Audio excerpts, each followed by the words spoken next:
So how does this process look like? This is how I kind of mapped it out. We start with discovery, which is pretty much design part of it. Then we go into a componentization phase. I don't know if that's a word, but I like it. Pretty much break down the design into components for implementation. And then we start implementing and documenting. And as we finish that, we plug and play into the application.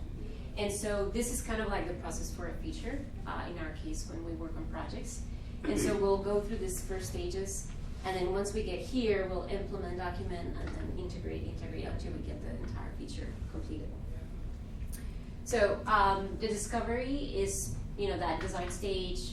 Stakeholders tell us, these are the things we want to do. As designers, we come up with solutions for that, and we start working in the interface design as well as the UX design. And design starts in the style guide because as designers we need to know what's the framework we're working with. There's always some design language that we have in the application. Even if we didn't do it intentionally, there's something already defined that we need to know. But hopefully if it has been built intentional. So when I go to create my designs, I'm going to start looking at what do we have from a baseline perspective.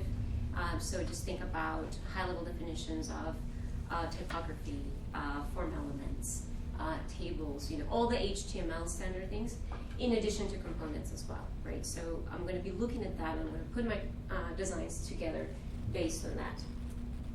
Then we go into the componentization stage, and this is really where we break down into components our design, right? So we go beyond looking at, we know that typography looks like this, and our controls look like this, and we start looking at, okay, for this page, what do I need?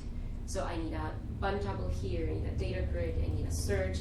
Maybe we already have a search, but for our feature, we need some filters for that search. So we're going to build that.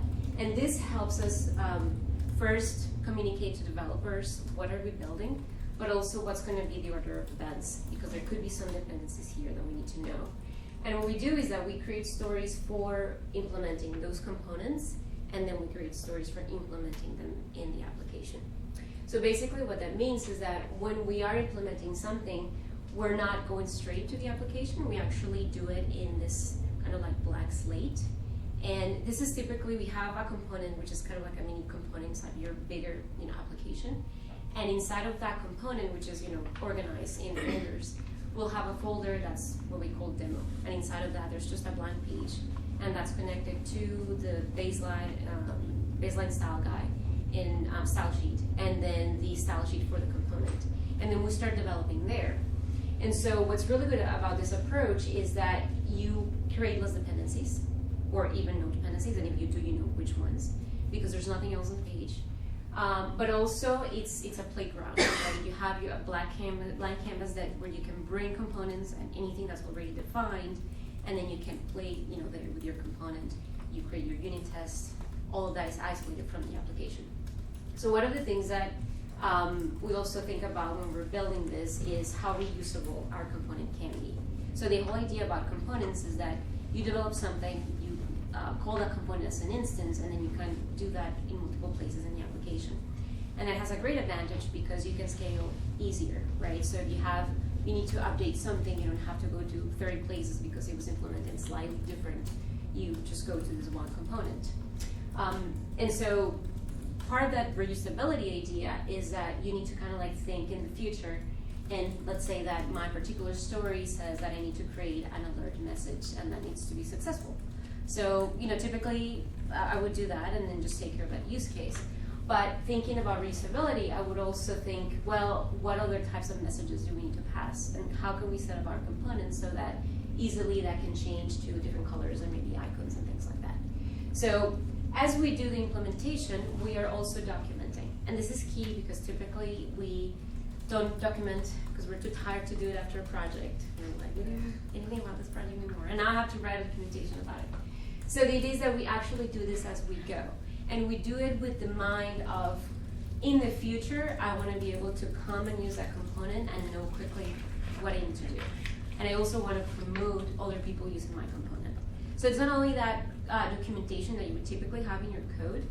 The idea is that you use a living style guide to extract those comments from your code, and then you can add more friendly documentation that will entice other people to use your component. Then the final stage, plug and play. So I've done my work up front, build my component. So this is like an example from our style guide. We had these two versions of the search, one that had filters, one without the filters.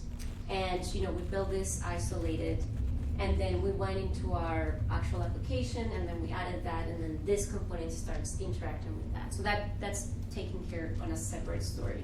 And the advantage of this too is that by the time we put this into our application, we've done all the bulk of the work. So there's not as much work to be tackling, and then you can QA better. You can focus better your work. So besides this, there's the communication benefit, and this is a real story from my life where we have this simple story, just create an alert message. And when I say this, everybody has their own concept of what an alert is. Some people are like, oh, this is just a JavaScript alert, and some people would be like, is that a model pop-up? What the heck is an alert? And then as a designer, I'm like, well, here's the style guide, this is the alert. And at that point, everybody, it's like, oh, of course, it's how we've done this 20 times, right? So this is basically what different people were thinking and what we actually want. And that's very important because for users, they understand a certain language, and when we present them with this inconsistent implementations, they start getting confusing. You might be thinking, is this a pop-up from this side, or maybe it's coming from another side? It might feel insecure. So there's a lot of advantages with this, and the idea is that these style guides are generated automatically, and they're like a website that you can navigate. So you can also share with QA people, with stakeholders, people that are not going to be looking at the code. So to sum it up, style-driven development provides both a playground and a framework for development. You can start from scratch, but you also have a place to work your component before it goes into the application.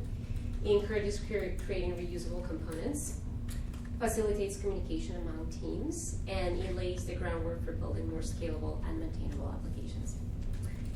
So this is the hashtag I've been using since I've been sharing about this topic, so I invite you to join the conversation. And that's it. So that's my handle.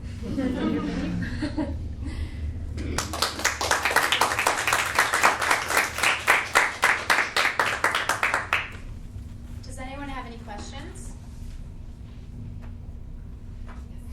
How did you guys transition into using that as a culture? Do you have any pointers? Because I would love for us to be doing that, but all that work up front, it's sometimes hard to justify it. Right. Yeah. And especially with all the external pressures and stuff like that. Do you have any? Yes, and it does require an upfront investment that a lot of businesses are not as willing to do, right? So what we did, the company we were working for, they really wanted a style guide, just a style guide, nothing like this. They wanted to show what we're building because we were building a lot of components, and they wanted to communicate that to other teams. So this was for an internal application. And all their applications are all over the place, so they wanted to say, we have the standards, we should use this. And so that was a perfect opportunity for us to start pushing a little bit and not only do a traditional style guide, but actually start, creating this process. So I would say that, if you can take the upfront investment on creating a style guide, you could start with the minimum and kind of start building your library as you build new components on your application. And I think educating your team is super important. And once you get people thinking this way, then you can slowly transition.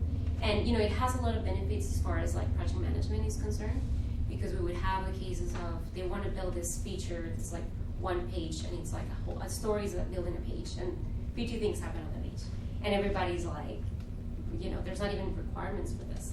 And so we went with this approach and really taking that pieces by pieces. And so management likes it because we know that during the spring we can get this little thing done, but it gets done. And so I think combining that education and building as you go. But it's a great question, and if you're interested, I'm going to be giving a more lengthy talk about this, and I talk about how to build a style guide. I had a question. So, what frameworks are you using to build that style guide? Because I know I've seen ASS. I don't know. Yes. So at the company that I work, we also have a few open source frameworks and tools. So I don't know if you guys have heard about CanJS, which is our biggest framework. How do you spell For it? JavaScript. CanJS, CANJS. And then, okay, so using that, we actually have 2 tools that I'll also be sharing more information about, Document.js and Document CSS. And Document.js is very focused on JavaScript, Document CSS, but Document.js has both CSS and JavaScript.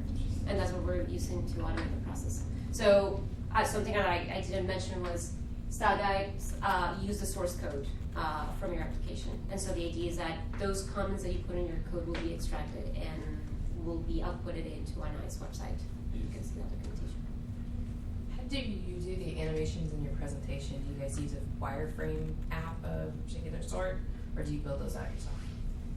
Oh, okay. So in the demos, Yeah, but I'm assuming you also use that for actual framework demos. yes, Yeah. exactly. Yeah.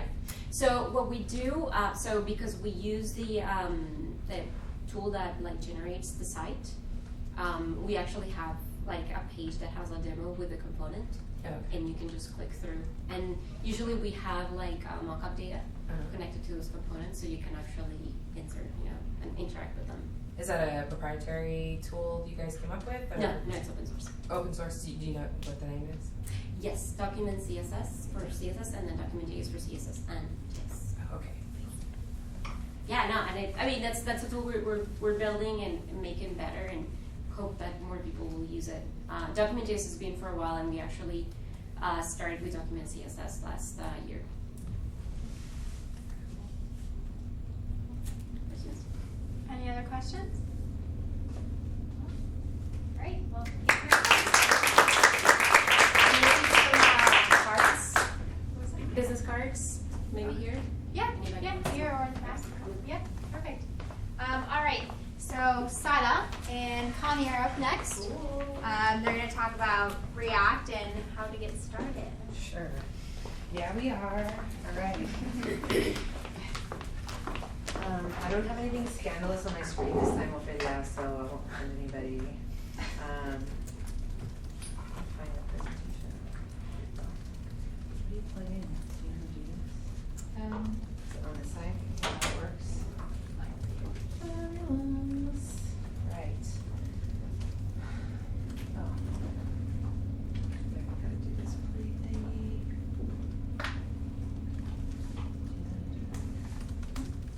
Apple TV, is that what you do? Or Capital Classroom? What that is. Oh. How did you do that? Didn't play.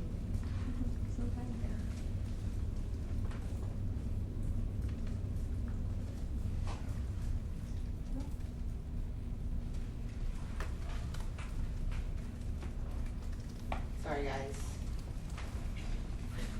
So, Connie and I met at the last the last lightning talk, which was 2 months ago, and she was doing React. I work at a startup called Curb, and we do React, and so I was doing Angular 1 prior to React, and I'm trying to build an awesome taco app in React, and so Connie and I are now trying to build an awesome taco app in React.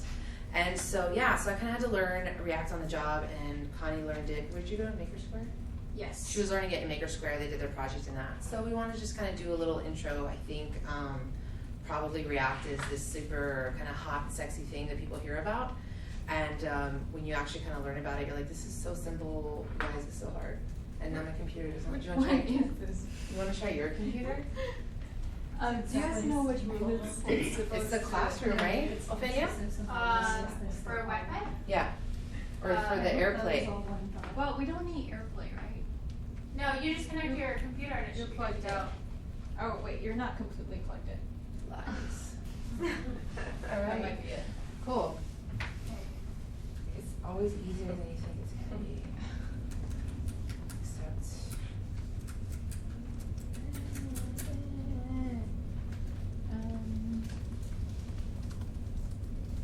Wait, they just turn gigantic. Here we go. I just do present, will that work? Alright.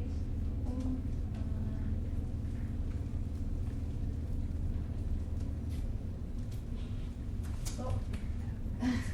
The other way around then. Maybe if we like unplug it, it'll stop being all gigantic. Oh, how weird.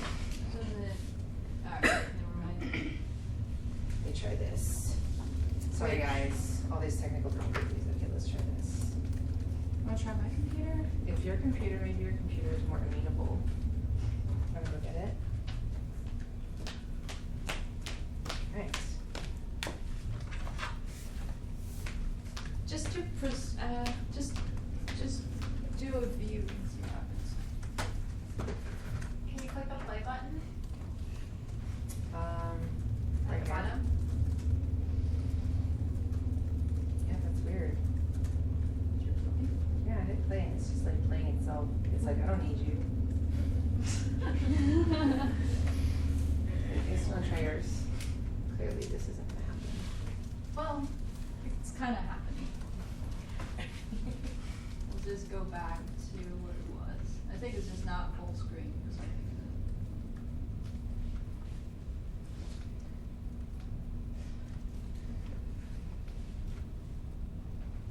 I'll just try that. Let's try one more thing. See if I can get.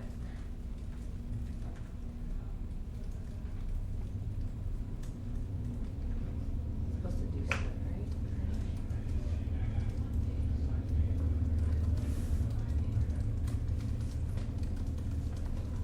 Are you trying to get it in present mode? I'm trying to get it into present mode, but Yeah, it's figure. not wanting to do that. There you go. Cool. So that was it. That was the end of the Cool. Yay! Okay, cool. So, what is React and how do I get started? So, all we really want to do here is kind of explain what React is and kind of what it's doing. And we do have some resources that both of us have used at the end that we found helpful. So, and if you want a copy of the presentation or want me to send you the links or whatever, we can totally do that. So cool. So let's get started. All right. So what is React and why do we use it? So the short version is it's a UI library, and it's kind of like you're writing HTML and JavaScript. It kind of sounds weird, but it does look weird, but you get used to it. So you kind of similar to what Adriana was talking about, you're basically kind of always boiling down your app into these like components, right? So on like a simple one, you have your main app component, you have a header component, you have a footer component, and then you have maybe a list component, and then you have a list item component inside of that. So you have all of these components kind of stacked inside of each other. And some of those may have data in them and may have actions or functions that happen in them, and some of them may not. So you kind of have like live components and kind of like dumb components. And then in these components are, another thing about React is you're using the virtual DOM. And I don't know if anybody knows what that is. I didn't know what it was when I first heard about it. So what I thought was a cool description is the virtual DOM, where is it? I thought like a really good thing. Oh, here we go. So, here we go. Is an abstraction of the HTML DOM. It is lightweight and detached from browser-specific implementation of details.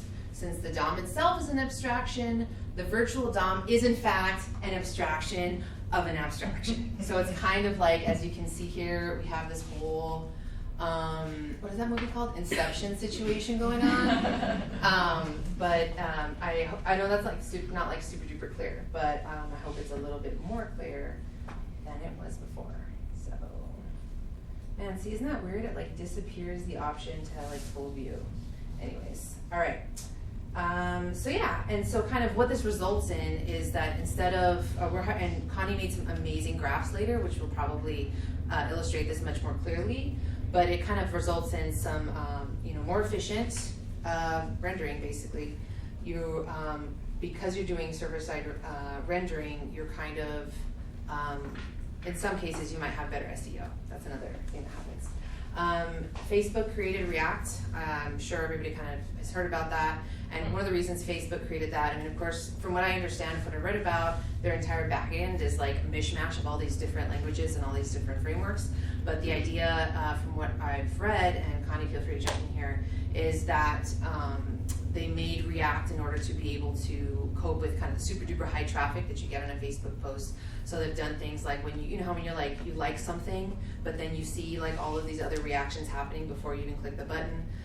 Stuff like that, where it's just like so much stuff needs to happen. You don't need to reload the entire DOM. You just need to reload that one component. And so that's kind of where Facebook came up with the rationale for creating this library. JSX, again, I'm going to open up this link. It doesn't have a cool meme though. So JSX is a JavaScript syntax extension that looks similar to XML. So, I mean, that's not like super duper helpful, but you know, I wanted to at least give one explanation. It's like you can write JavaScript and HTML at the same time. At the same time. But your syntax that's ended up compiled is very clean. It's just HTML. Like it's, yeah. You know how in some cases, like other frameworks like Angular, you end up with like Angular specific syntax that you have to worry about. Yeah. This abstracts out everything, but you get to use JavaScript and HTML at the same time. It takes a little while to get used to it, but so far everyone who's gone through it loves it, so give it a try. Yeah. You don't have to use it with React. Yeah. It's optional. So, but you're going to see these terms around. I kind of just wanted to explain what those were. Oh, look, we did it again. Cool. So yeah, so this is kind of Facebook's version of why they did it. It designs simple views for each data of your application, and it effectively updates and renders just the right components when your data changes. Yeah, so like the big problem with frameworks these days is how do you render DOM elements as fast as you can, right? And then how do you develop as easy as you can? And those are really hard questions to tackle with, and there are different approaches with different frameworks. And what React has been able to do is kind of flip it upside down and just go, we don't really need to dirty check. We can actually have a virtual DOM that's completely built with JavaScript, which is much, much faster than actually dealing with DOM. And it checks to see only changing the ones that are changed. So it goes through virtual DOM, it builds it, and then it checks with your actual DOM to see what are differences. And only makes the changes that are different. So it makes it much faster. And then the other one about how we can make it easier to develop is what we're going to go into later on about structuring things, about unidirectional versus multidirectional, to try to make the flow a lot easier to follow, a lot easier to reason. And those are the two things I love about React. So yeah, all right. Hope that helps. And so here's kind of, to Connie's point about, so we're talking about data flows here, right? And so I'm assuming people in here have been using Angular. And so the cool thing about Angular when it came out was like, oh, it's two-way data binding. This is the coolest thing ever. And now React is like, we don't need that. So how many are using Angular at the moment?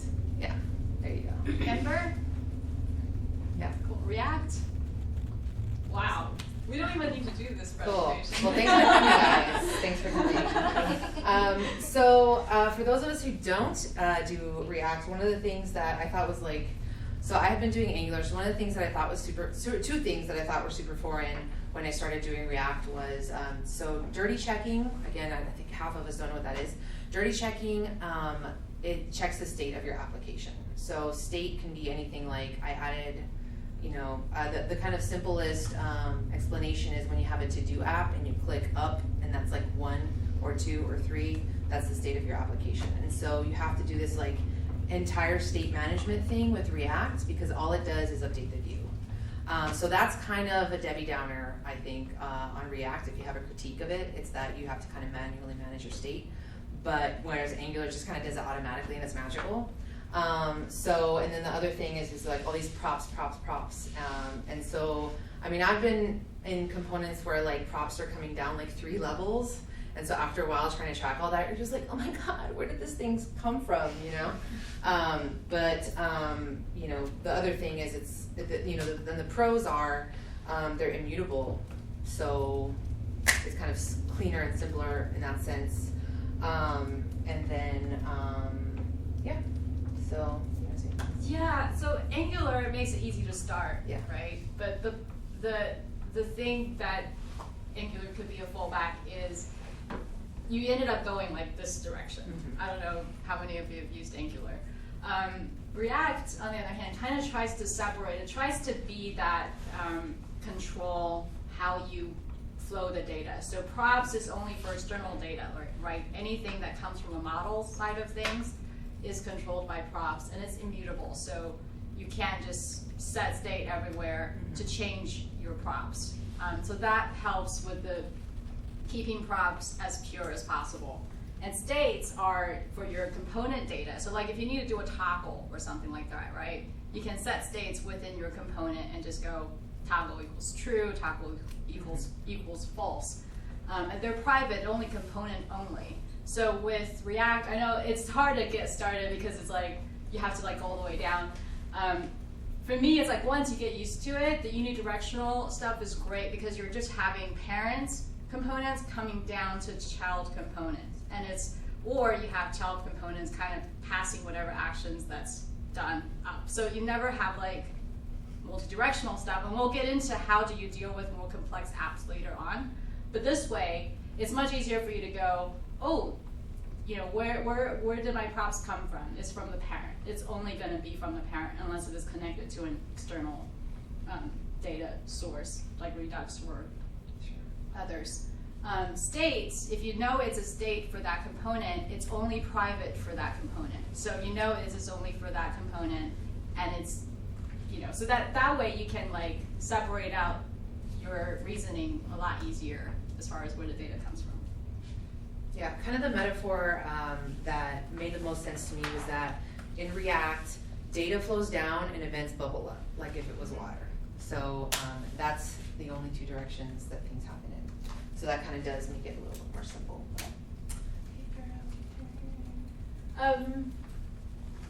Is that? Yeah, so this is actually going back to like virtual DOM a little bit. So React abstracts out the application DOM and maintains a virtual DOM in memory for handling like in-page interactions and update from the server. So you can see it's going to the React virtual DOM first, it builds it, and then it compares the virtual DOM with the updated virtual state, and it updates the physical DOM only when the elements are changed, and the events bubbles back. So that's just a quick view there.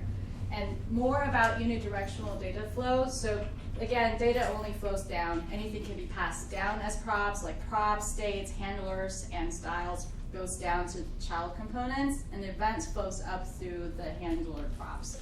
It just makes it a lot easier to know kind of how your data flow, because it's going to only go up or down. And then, you know, when it comes to like more complicated stuff, a lot of times you need two components to be sharing the same thing, right? Or even more. And when that happens, Facebook says, you know, you need to set up your own global events, and Redux came out to be a great solution. And that's another great point about React's community is it started out with this sort of revolutionary idea, and then it has all these other people that are excited about it, and that's constantly building things to improve on it. And so you ended up with other great solutions that will couple really well with React and make it a really powerful software. So Redux is one of them, and it's a great sort of storing place for all your data. So your components can dispatch the state changes to the store, not directly to other components, and the components that need to be aware of the state changes can subscribe to that store. And here is something that hopefully helps a little more. So without Redux, you're kind of going up or down. So you have to bubble all the way back up to wherever the parent is, and then go down wherever the data needs to be shared. With Redux, you have the store on the side, so you're abstracting out all of your external data to the side. And that way, all of the components that need to talk to that store can just subscribe to that store. It makes it a lot easier. For me, what I love about React is I can just go into a component and kind of see what are the states, which are private, what are the props, which are, we know, data, and then you can see what this component subscribes to, and you know exactly where that data is coming from. It gets a little more complicated than that, but this is like the basic idea of why React is cool. So Redux is what we will recommend for the model part of your MVC. Again, React is just the view, right? And is meant to just be the view because it does view really well. And that was part of Facebook's principle, is they wanted to build something really well, and then you can couple it with anything else. You can do it with Backbones, you can do it with Angular, which is about any other frameworks out there. So you can couple it with like the other framework for model and controller if you want to just model. But Redux is a very good choice for your model side of things, the MVC model side of things. Let me know if you have any questions as I go. So Redux is great because it's a single source of truth. You can't mutate it. It's a global state, is read-only, so you can't like rewrite it. It gives you these different methods: dispatch, which is action, subscribe to a listener, get state, or replace a reducer. And it's just pure functions. In other words, you can't corrupt it. So real quick though, I wanted to add, so Redux, so as I mentioned earlier, you have to manage your own state in React, and this Redux is how you're going to manage that state. The kind of initial way that everybody was writing React applications was with a tool called Flux, and so the app that I was working in was using Flux, and now we're moving over to Redux because it does provide for more efficient management of things. So that's kind of what Redux does. Is it's going to be, because you don't have dirty checking, you're going to have to manage it manually with this giant state object that is read-only, and that is one of the ways to do that is using Redux. So Yeah, Flux was a great concept, and Redux is actually basing off of based Flux. off Flux, yeah. But Redux is a single source of truth, meaning you only have one store. It makes it a lot easier to find where your data is coming from. And a lot easier, a lot lighter. There's only like 90-something lines of code in Redux, which is amazing. That's right, yeah, that's amazing. All right, so if you didn't understand what it was talking about, and I know that was kind of confusing, this is really what it's doing, right? So the state and the UI part of it, like the actual view part of it, are from React side, and that's in yellow. And the rest of it, the blue, are Redux. So your UI component fires off an action, and the action triggers data to be sent to the reducer, which is where all your where all your data is stored at. And then the reducer is updated based on the dispatcher, and the dispatcher can be subscribed to by the state. So your UI that fires off the action never has to know where that data is going as far as what the state is concerned. It goes to the reducer, and the reducer can be subscribed to any component. Is it the other way around? The states can be subscribed to any of the reducers, so they can get the data. So like these two are completely separate. They don't have to know each other. In other words, your components can be shared and passed to anywhere because it doesn't rely on the data that's coming through. It just knows some data is going to come through and it's going to display this way, but it doesn't have to know what data it is. It can be anything. It's actually it's pretty similar to what you're doing now. I mean, I'm assuming that we're all doing similar things with controllers and calling functions from HTML and things like that. So if a click happens in the UI, it's going to be like called as an action, which is going to kind of trigger code here that's going to, and the dispatchers, it kind of dispatches your callback or whatever. So it's kind of a similar flow that's happening. It just takes place in like 3 different steps instead of one-ish. Or what were you gonna say? I'm good. So next. This is an example. Sada, you want to take over? Oh yeah, I just wanted to show kind of an example. This is kind of what React code looks like. So this is your div, and this is where you're going to call your click event, and then you have, as you can see, you have the text right in there. And so this is your render function, which is kind of one of the standard functions that comes in React, and this is going to just render hello world when you click on it. So what I also love about React is it's a lot closer to JavaScript than some of the other frameworks I've worked in. So in this case, it's just a ES6 classes, right? And anyone knows JavaScript would know how to write an ES6 class. So it makes it a lot easier to reason, to go, okay, this is an ES6 class. And actually, they released, I think in version 0.14, the new functional component that's completely stateless. In other words, you can just make a constant function that's pure and declare it, and it'll work in React, which is a lot cleaner than the previous ones where you have to declare a state, and that state is either framework specific or inherent some methods, that kind of thing. This way, it's really just pure JavaScript. You can't get any purer than this, probably. And they also allowed you to add prop types. That way, you can type, kind of like type control what your props are going to be. So if it's not a string and you set it up to be required a string, then it's going to reject it. So kind of like TypeScript for the Angular side of things. And I would totally recommend using prop types. It's a lot easier to make your data immutable. And here are some of the things that really helped me a lot and continue to help me trying to write better codes. And we don't have a lot of times to go through them, but please feel free to look to get the slides later on and use it. This was a great resource for more information. Again, React is just a Vue library, so you can use it with anything else for your model side of things. Keep your components small, and that's great because, for example, in Angular, you can have your scope in so many different, like you have directives, you can have, what are the other ones? The controllers. And the controllers can get really long, right? That's why we have the directives as an option, as a solution. With React, what's great about it is you can really nest your components. So you can have even a header. You can have small control components inside of the header, which makes it a lot easier to find your stuff, and it's a lot easier to share your stuff. So you can just kind of share out, say, a login button to another app. It doesn't really care where it comes from. You know, it would just work. Write functional components. Like we said earlier, it's about as pure as possible. So write as much as you can. Stateless components as much as possible. Like the little things like toggles. There are still times to use state in your components, like toggle, for example. So you can just have a private state inside of your component. But as much stateless components as possible, because then it's easier to reason.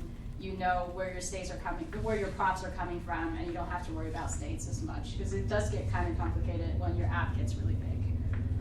Use Redux, Immutable.js, Redux Thunks, Reselect. They're all really good libraries to go with Redux. Always use prop types. Again, it's like helps you to reason and make sure the data that's coming through is exactly the type that you want. Use JSX.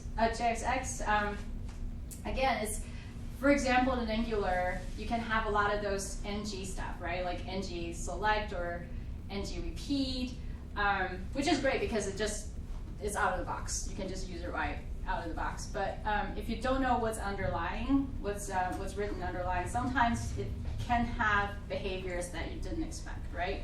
With JSX, you're writing them. You're writing just JavaScript. So like ng repeat, for example, would just do a map. And you know exactly what a map does. You know exactly what you're writing and how it's supposed to work. So I personally am a big fan. ES6, React is spelled on ES6, and I think Angular 2 is spelled on ES6 as well, so it's really the way of the future.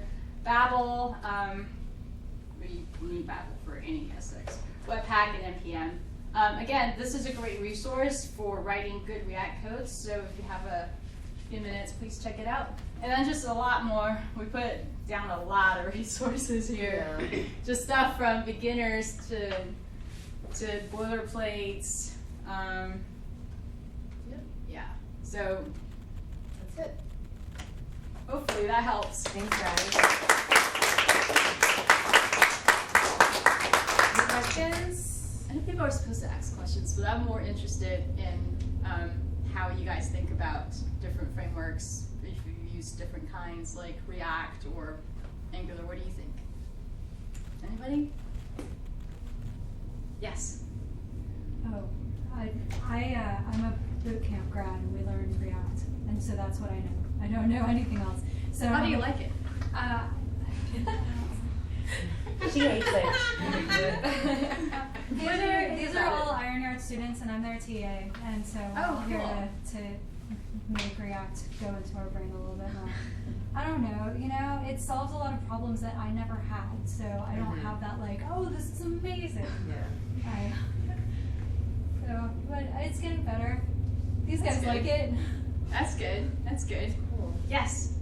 I've also mostly used React, so I can't compare the world before React. I don't know. But I wanted to say, for anyone who's interested or maybe getting into it, Facebook recently released something called Create React App, where one of the hardest things about, again, didn't know anything from before React, but I hear one of the biggest hurdles with React is setting up the environment and just getting it set up so you can render a hello world component. And Create React App was released by Facebook. You initialize it and it abstracts away the config stuff. So if you want to dip your toes in React and you haven't, I checked it out. It's really cool. Yeah, We have that link in here, and yeah, it's so true because I started out with Angular, and I remember our group started using React, and we were just like, oh my gosh, how much work do we have to do to just get hello world? That was crazy to us. But really, it's a process, and using Webpack is very confusing, and then having to figure out ES6 at the time. It was a lot of new stuff that we had to do.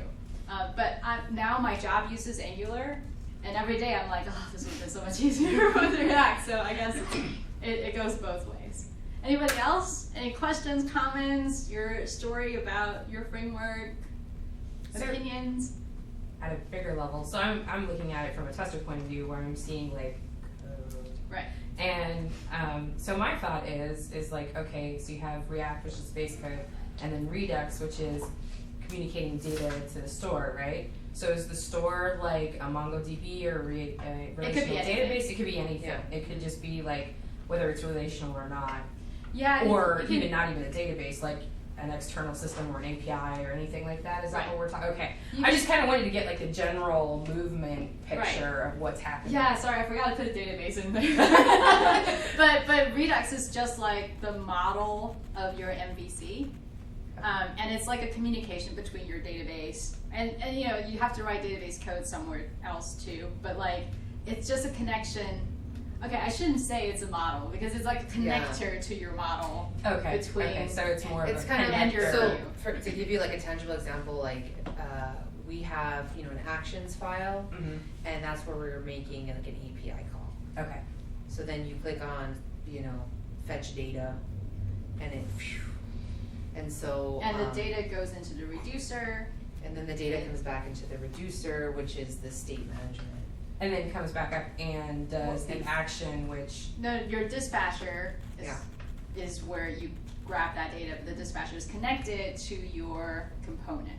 Okay. Or whatever component you want to subscribe to. And then that's what flips the state. Yeah, so it's kind of what I was saying. It's it's exactly like a click function, except you kind of split that click function and its callbacks into different pieces. Oh, okay. Okay, so that makes more sense. So sorry, I need a little bit higher level to kind of understand what the different pieces are doing. Yeah, it's all still, you're still, making a call to the server, and the server's still sending stuff back, and then that data has to still go to the front end. It's the same process as, jQuery or Angular. But it sounds like it's more compartmentalized. It's much more compartmentalized. Okay. Yeah. Cool. So.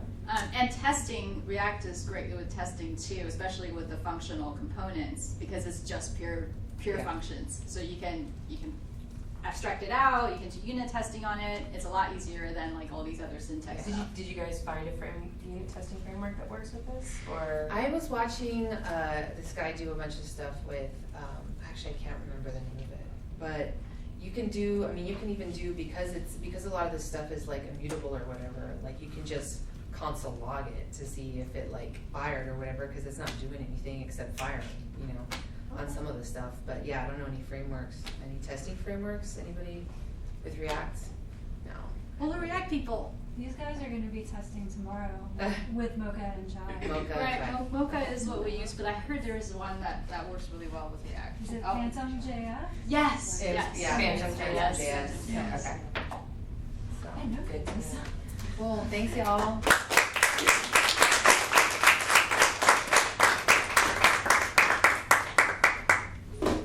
It's called, what are we calling it? Did I do something wrong? I don't know, but It's happening. Maybe they're calling it wrong. Let me see all of us real soon. go get someone. So like an international call. That's crazy.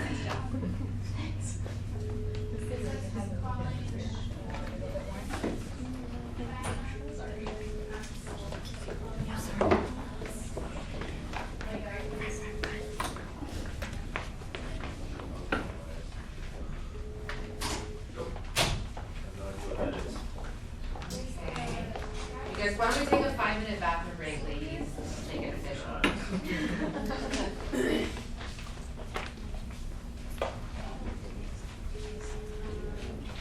I really don't know too much about this. Okay, well, they went out.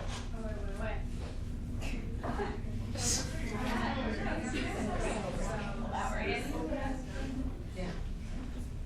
I don't know. Are y'all good? Yeah, we're good. Thanks. So, Yeah. Yeah, we can take like a 5-minute break. okay, so who's gonna go next? Oh, okay. Okay, so we're just gonna go in order. Remember, do you wanna go ahead and get set up? Since apparently I can't figure it out.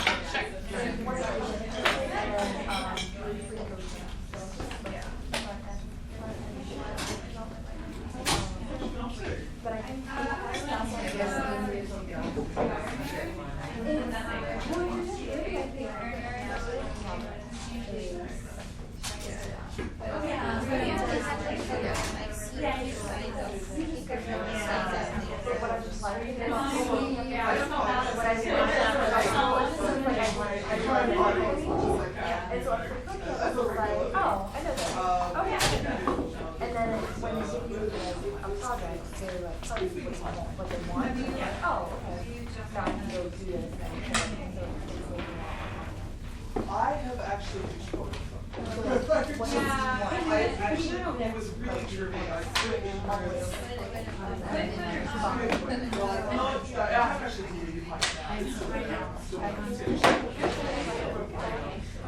I have actually deleted my started doing photos, and then I was like, I need to watch Incubator.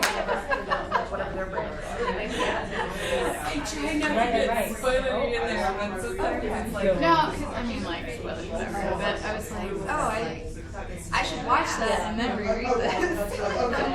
Yeah, I you know, it kind of, the way that I don't know if everybody looks at it the way I did. Like, I find weird things and stuff that people are like, I want to see this why it's just a girl but I don't know, I like the where I don't think people recognize. Yeah, really, I saw it and she was like, relate to a lot of people that have it.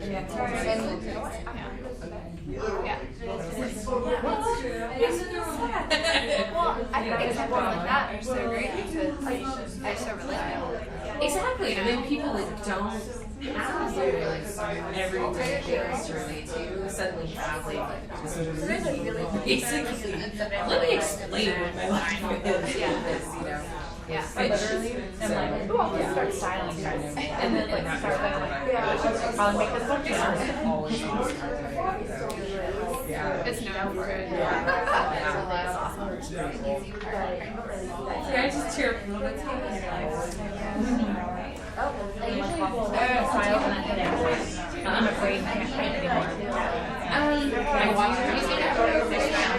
That's exactly my style and my background. Yeah. and there's a Oh my God. I need styling. so it's where it's very fluid on what we have. And I was like, yeah. Like, and so it's like, well, they put in a shot too. You cannot talk to me. Well, I'm doing this. Basically make up some I will talk to you. large Now explain what's happening. vascular Yeah. And you have to smile and nod. helps control the amount of fluid in your head from the spinal column. And so we should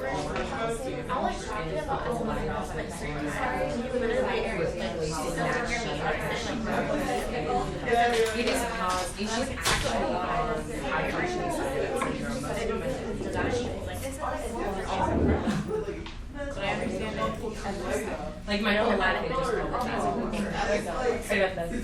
It is such a it could cause thing. Like I see everywhere. the reason why she's high functioning. She's very much like there. She has personality, but she's never going to develop past the verbal skills are there. They're very diminished to a point. Can't please. That's really she's never gonna be able to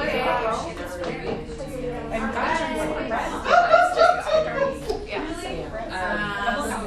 I also need my phone. Alright guys, we're getting started. The next presentation we have is with the lovely Amberly on accessibility. And for those not in the know, accessibility is, like it sounds, people who are able to access technology. It's a super cool topic. And I'm super excited. I've talked to Amberly before about it. She's so smart and so amazing, and I can't wait to hear more. So, all right. Hello. I'm going to also go through this very quickly. So I will link at the end to a post where I have an extended deck and all of the resources and everything. So my name is Amberly. I also completed Maker Square recently, and I'm looking for front end stuff. Before that, I was a technical project manager, and before that, all my life I've been a disability rights activist through my family. And the beginning of my career was in a disability nonprofit. So that's how I became introduced to the importance of this, particularly as it pertains to the web. So what, why, and how? What is accessibility? Accessibility in a larger definition refers to the design of products, devices, services, or environments for people with disabilities. Specifically, this presentation is going to cover web accessibility. So within that framework, web accessibility is the inclusive practice of removing barriers that prevent interaction with or access to websites by people with disabilities. And I'm going to talk about this definition a little bit throughout the course of the presentation because I think this is a very approachable definition, but I think the key word here is inclusivity. So you're trying to make access as universal as possible rather than designing to a group of people. Why? Disability exists on a spectrum. It's not binary. It's not something that you have or you don't have. One of my favorite writers on different disability issues says that we are all at best temporarily abled, meaning we pass through different states of disability and ability throughout our lives. Sometimes that's aging, sometimes that's a traumatic event. The abilities that we all have are not permanent, and so everyone will experience these different phases throughout their lives. Globally relevant, over 1 billion people have some form of a disability. Universal and indiscriminate. Of that, 285 million people are estimated to have disabilities adversely affecting their vision. And so when you think about a lot of these really cool UIs and things that a lot of us are involved in creating, it's also important to think about the people who access it, even though it's really cool, who access it differently or maybe can't perceive it the way that we're envisioning it to be designed for the public access. So, human rights, CRPD, the Convention on the Rights of Persons with Disabilities, released by the UN, recognizes web accessibility as a human right. It's increasingly an essential resource for many aspects of life. It's not just a Netflix venue. People conduct their day-to-day life activities, paying for utilities, education. It's really becoming a necessary utility for people to be able to consistently use. Social factors, kind of like we were talking about, disability is not binary. It's a social issue affecting the aging community, people with low literacy or lack of fluency. It's not just technical. It's not just alt tags or certain checkbox things. It's also content. It's the writing level, how you cultivate your content. People with low bandwidth connections are using older technologies. Again, a lot of the stuff that we learn and we use is really data heavy. So a lot of the efficiency question is also like a huge amount of the world accesses the web primarily through mobile and things like that. So thinking about bandwidth and data access is also really important. And that's a great example of something that's not necessarily what is disability. Is it not experiencing full sight, or what does it look like? It can also be environmental, things like that with data access. Business case. We talked about the numbers a little bit earlier from WHO, but without considering accessibility, you may be disregarding 15% of your potential audience. So ask any company, they don't want to cut out 15% of who they might be selling to or messaging to, or whoever that is. Accessible websites benefit from better SEO. An example of that is going back to kind of content, and we'll talk about this a little bit later too. Writing semantic markup, writing HTML in a way that makes sense. That will automatically get you better SEO. Reduce legal risk right now is kind of a gray area. I think it's going to become more regulated in the future. Right now, if you've heard of Section 508, that applies to federal agencies. And so right now, companies aren't necessarily liable for this type of access. But again, as it becomes more of a utility for people, I think that will get pushed against more. So I think the bar for that is going to be raised for all types of companies. So a lot of this kind of work is really future-proofing. And also for future-proofing, reduce tech debt and easier maintenance. A lot of this has to do with more fully conceiving of what you're building in the product and building something in a really stable kind of way that makes sense. And serving that purpose automatically makes what you're building more future-proof as different technologies evolve and you need to transition and update. That'll make your job easier as you're maintaining your code base. Better product. Even if it's sexy looking, if not everybody can use it, it's basically something that's designed for a subset of people.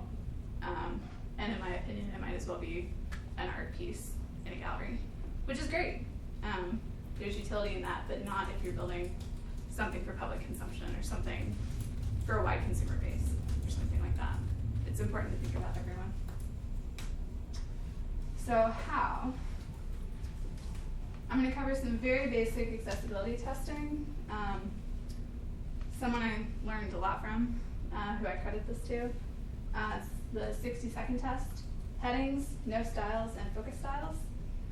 Headings goes back to the idea of semantic markup, right? Like in HTML5, you have article tags and footer tags, things that things should be marked up according to what they are rather than what they look like. And I'll go back to that a little bit, talking about ARIA tags. But a good example of that would be if you use an H3 because the H3 visually looks better according to your styling, rather than creating a structure that makes sense in terms of how the information is actually outlined with H1 to H2s, stuff like that. No styles basically goes back to, if I look at your site without any CSS applied, if I look at straight HTML, can I get all of the information? Like if I'm just looking at the markup, can I still get your message? Because if you're depending on styling for meaningful information or meaningful messaging only, then there are people who will miss out on that information. And then focus styles are a little bit easier to tell through here. So I have this GIF, and I used this particular site. I'm using Wave, the Web Accessibility Evaluation Tool. You can see what it's doing here is you can turn on this tool, it'll show you alt tags, H1, and what I did right here is turn on no styles. So it'll take away the CSS styling, and you'll be able to see, like preview basically, how it's marked up, rather than just looking at HTML. This is really cool, I like this tool a lot. Focus styles and keyboard access. I feel like you can see kind of, I'm navigating this site with just the tab button. People who, designers and things will often remove focus styles sometimes because the built-in browser styling or whatever is unsightly, or they don't like how it looks, but it's important to style your focus styles instead of removing them, because if someone's accessing via keyboard, they need to be able to tell where they are on the page. Skip links. If someone is accessing via a screen reader, imagine if every time you went to GitHub, you had to read through logo, search bar, pull request, issues, just all of your notifications just to get to the meat of what you're looking for. With a skip link, you can write in a way that gets you straight to kind of the meat of the content. And that's strategic, how you implement where that link goes. ARIA is a set of special accessibility attributes, which can be added to any markup, but is especially suited to HTML. Just talking about this earlier. This is best explained through an example. This is markup for a tabs widget. That's the example on MDN. And you can tell from here, looking at it, you can very easily see that you're navigating chapter 1, chapter 2. That's an app bar. And this is your content. But the way this markup is structured, there's no reason you would know that meaning of that. It's styled that way, but this is just an ordered list. These are just list items that happen to be styled in a way that we perceive to be chapter structured or tab structured. What ARIA does is adds these role attributes, or it does a lot of things. This example, adding role attributes where you've assigned a role to the ordered list of tab list and a role to the list items for tab. So you can actually tell what those are intending to accomplish rather than just being list items.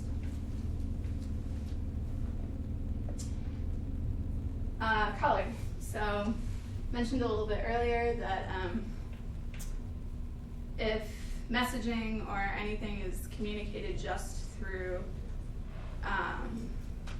style, an example of that might be like a button is red for X or delete or whatever.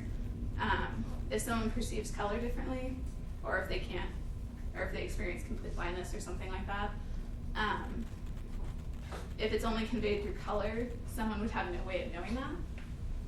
So in a button example, that would be, yeah, you can use red, but also use an icon, and also use text, stuff like that. Another example would be like a logo in like the top left, where it's the home button or whatever. Not just that logo or image or whatever it is. You would need to give the organization name or the company name or stuff like that. And this tool is really cool, Peloton actually, because you can preview what a color palette looks like if you experience certain particular difficulties in perceiving color or differences in perceiving color. I think that's kind of cool. Color legibility. So I'm using this example throughout. There are tools for you to be able to test color contrast, and there are different levels of acceptability for the level of contrast that you're using. I've run through this tool. You can see on here they're using this dark blue and this darkish red, and white on color can be hard to do for this reason. But running through this color checker, you can see that at this smaller text size, the white on blue passes and the white on red fails. As the text size gets larger, that contrast changes and might be more acceptable. So that's often why you'll see stuff like that more as like headers, because that text is larger. This is an example of, you can see very clearly where that would fail for readability. So summing up, accessibility isn't a checkbox or a checklist. It's kind of a holistic overall approach to the way you build and how you outline project priorities. The first step is knowing about it, being aware of it, and finding it important and asking questions. And kind of what we were talking about with the style guide driven development, how do you make that business case? Sometimes in projects, accessibility and accessibility testing is thought of as a feature or a project constraint or something like that.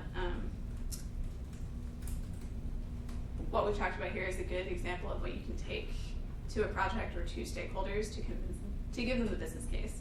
Why is it important? How many people are you alienating? Like, what is the real world consequence of not building this into a project from the beginning? And I have all of these tools that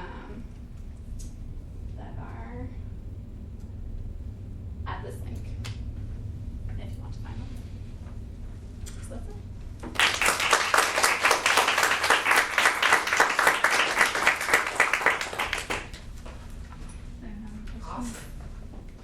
Awesome talk, by the way. Thank you for sharing that. Question on trade-offs, because obviously there's trade-offs in kind of making sure that you're integrating, for lack of a better term.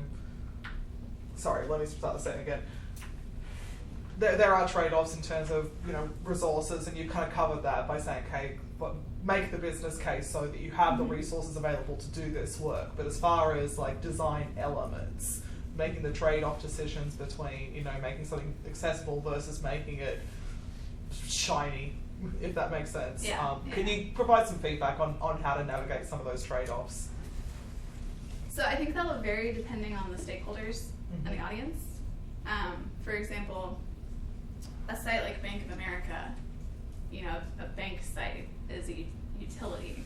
Like that is, to me, very clearly an instance where you would need to heavily favor usability and accessibility because people need to access that as a utility. A step back from that might be a small growing business that's putting up like a WordPress site that they'll do what they can, but it's smaller. You know, it depends on scope of project, audience size, type of content, stuff like that. With this, what I'm trying to say mostly is that anyone can do basic testing at a high level. So if you even just do this 60-second pass at what you're working on, you can improve immeasurably, and that doesn't take too much time. Sure.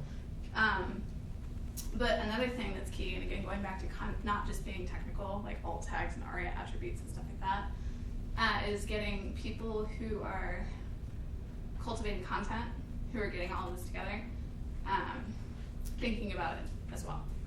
So that's why it's kind of larger than just how do you code a site. It's a bigger question than that. So it's kind of more of a mindset.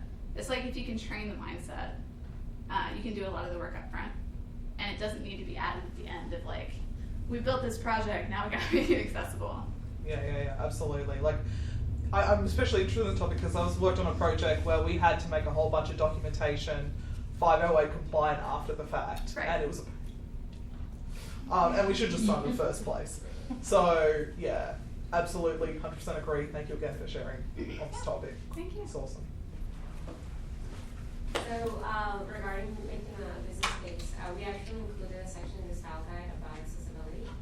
And so part of like onboarding new developers is to go through that and at least have that kind of like minimum requirements for accessibility. Mhm.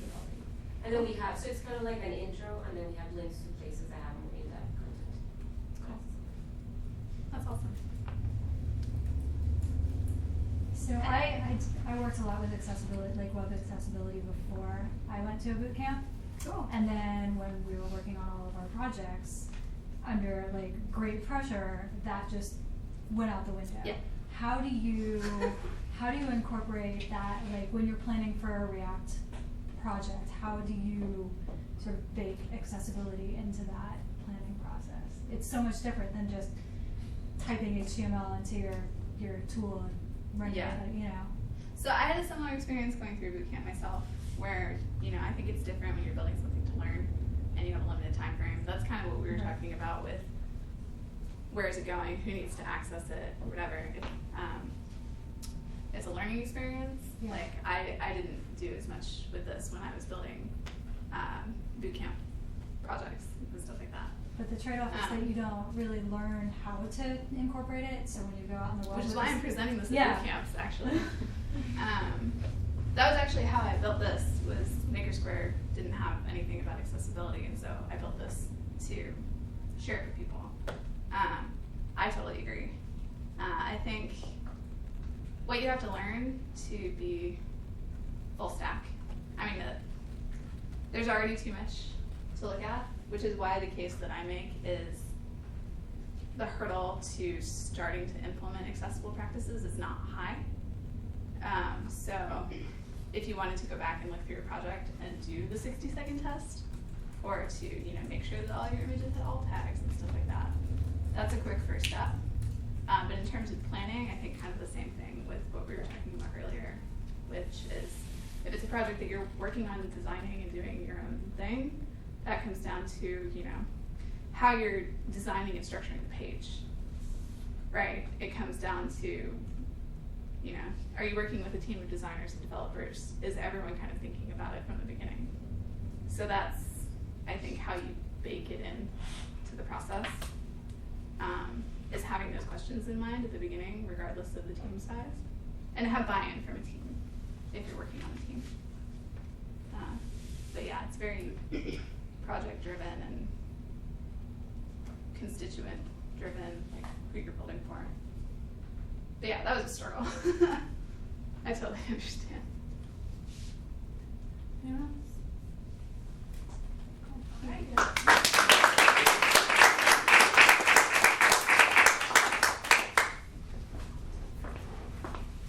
Okay, since Howie is not here, the talk on how to find a mentor will not be presented, but we have Jessica on tech prep. Is she here? Oh, sorry, which Jessica? Oh, Burnett. No. Okay, sorry. Okay.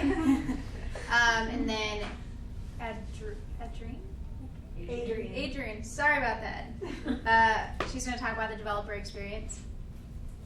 Are you ready to go? Yeah. Just give me a Sorry for butchering your name. People always butcher mine.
it's like that, but should I just go with it? I don't know. I'm glad that I wasn't the only one who couldn't figure it out. Anybody know how to do this professionally? Oh, it actually looks fine up here. Yeah. Okay, it just looks different on my screen. Oh, are you gonna take a picture of me? I'll take a picture of you. Okay, thank you. 1, 2, 3. Okay, hello, my name's Adrienne Moharic, and I'm a developer experience engineer. I was hired this position last year. I had no idea what it was, and so I thought I'd talk to you guys about it, because maybe you guys don't know what it is. So, a little bit about me. I work at Cisco. I graduated from UT. I like to travel, and I like to play with my Raspberry Pi.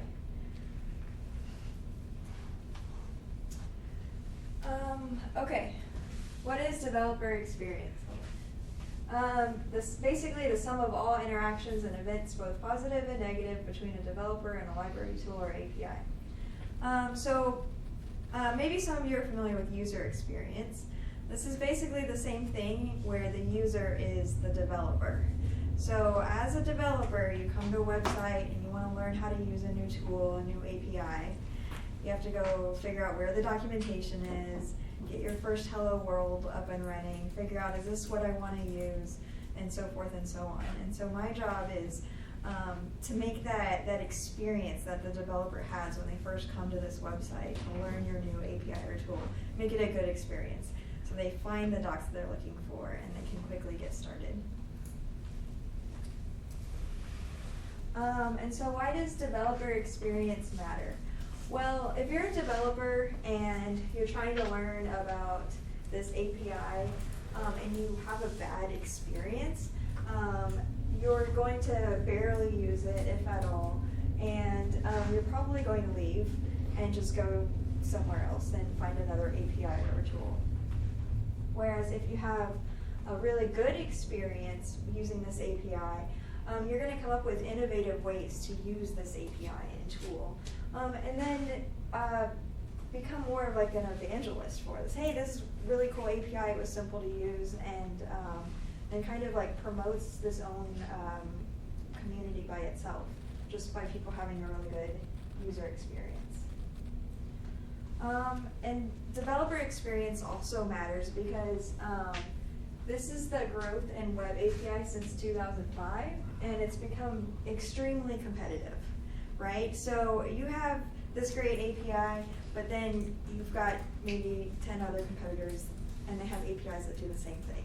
So it's really important to make sure it's easy for developers to use your API. Oh, does everyone know what an API is? I probably should have.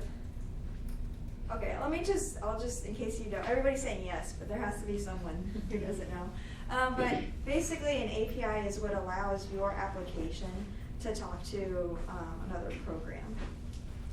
So if you think about it, okay, typically when you go to a website, you're the user and you want to get information like on Facebook or whatever. But what if the user is actually, what if your application wants to get information from that service, like Facebook, not a person? The API allows your application to talk to another program to get data back. So an API is just, I kind of think of it as like a bridge from your application to get data from some other application or program. All right, so developer experience. So basically when a new developer comes to your site, these are kind of the steps that they go through to help them figure out, like, do I want to use it? Do I want to use this API? How do I sign up? Do I need to register an account? Do I have to pay for something? How do I get started? How do I use it? And how do I get help? Is there support? Is the support like 24/7, or do I have to create a ticket and pay for it and that kind of stuff? So these are just some questions that a developer has in their mind, like I guess as they're navigating your website to figure out if they want to use an API. And so this is the feeling that we want to create when they use an API for the first time. It's a good feeling, right? So that's what we're trying to go for. So how can you create that kind of a feel-good experience? Time to first hello world. So you've got a car and it's like, okay, how long can it go from 0 to 60? Everybody, when you're starting off brand new, hello world is just like the most simple thing you can do with any program. Okay, so we call it a hello world. It's just like your very first baby step, like print, text, hello world, or something like that. So when you're introducing developers to a new API, you basically want them to create their first hello world. Our goal is 15 minutes.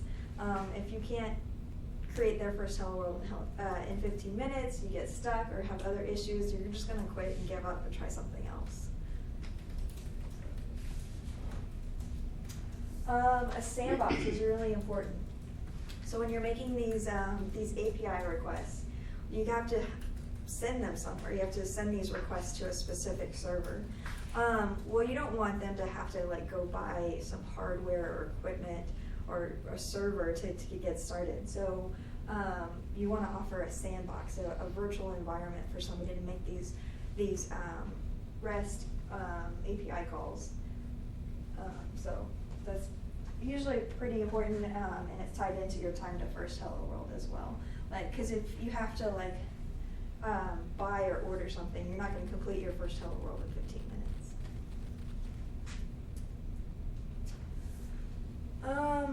If you love your developers, give them client libraries and Postman collections of example API calls. So yes, you have API reference guides, but if you can actually have like client libraries or SDK or Postman collections where they can just like go and get started and just like click send and immediately see a response, it's going to help them like get past that first hurdle of creating a hello world. This was a good quote that I found about documentation. You can provide the best API in the world, but if you don't document it, the only developers that will use it are the ones that are paid to do it or that enjoy paying. So documentation is huge. Like anytime a developer gets stuck, the first thing they look for is the documentation. When everyone gets started, they go look at the docs. So it's really important to have really clear and concise documentation, and just I don't know, just please. I don't know.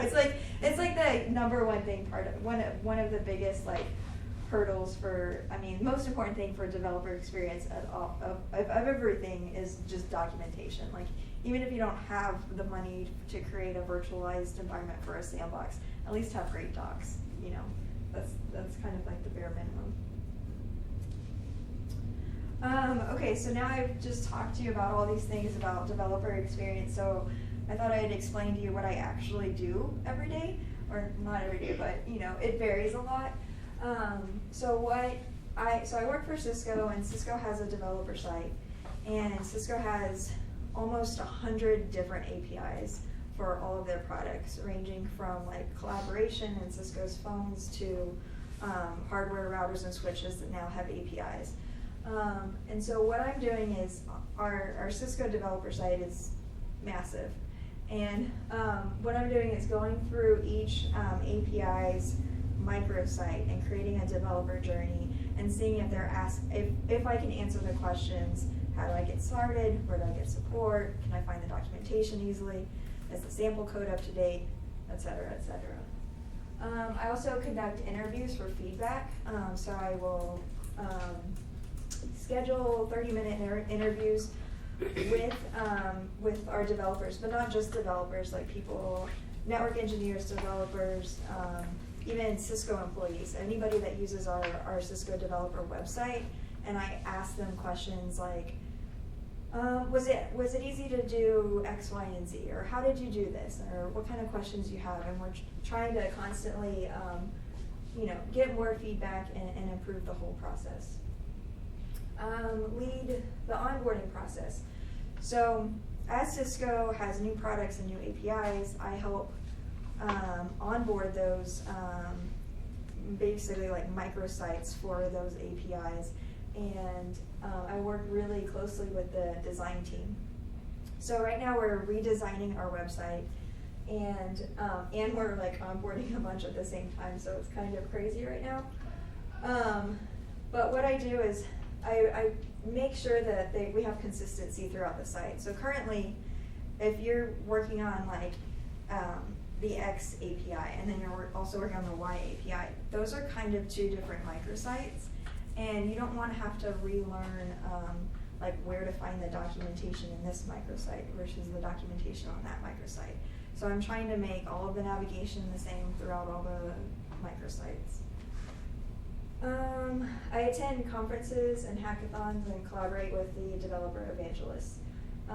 So Cisco hosts hackathons and conferences, and I basically work with the developer evangelists and figure out, okay, what is your message, like who is your audience for the API, and how can we get the community involved and attend events and stuff like that. And that's it.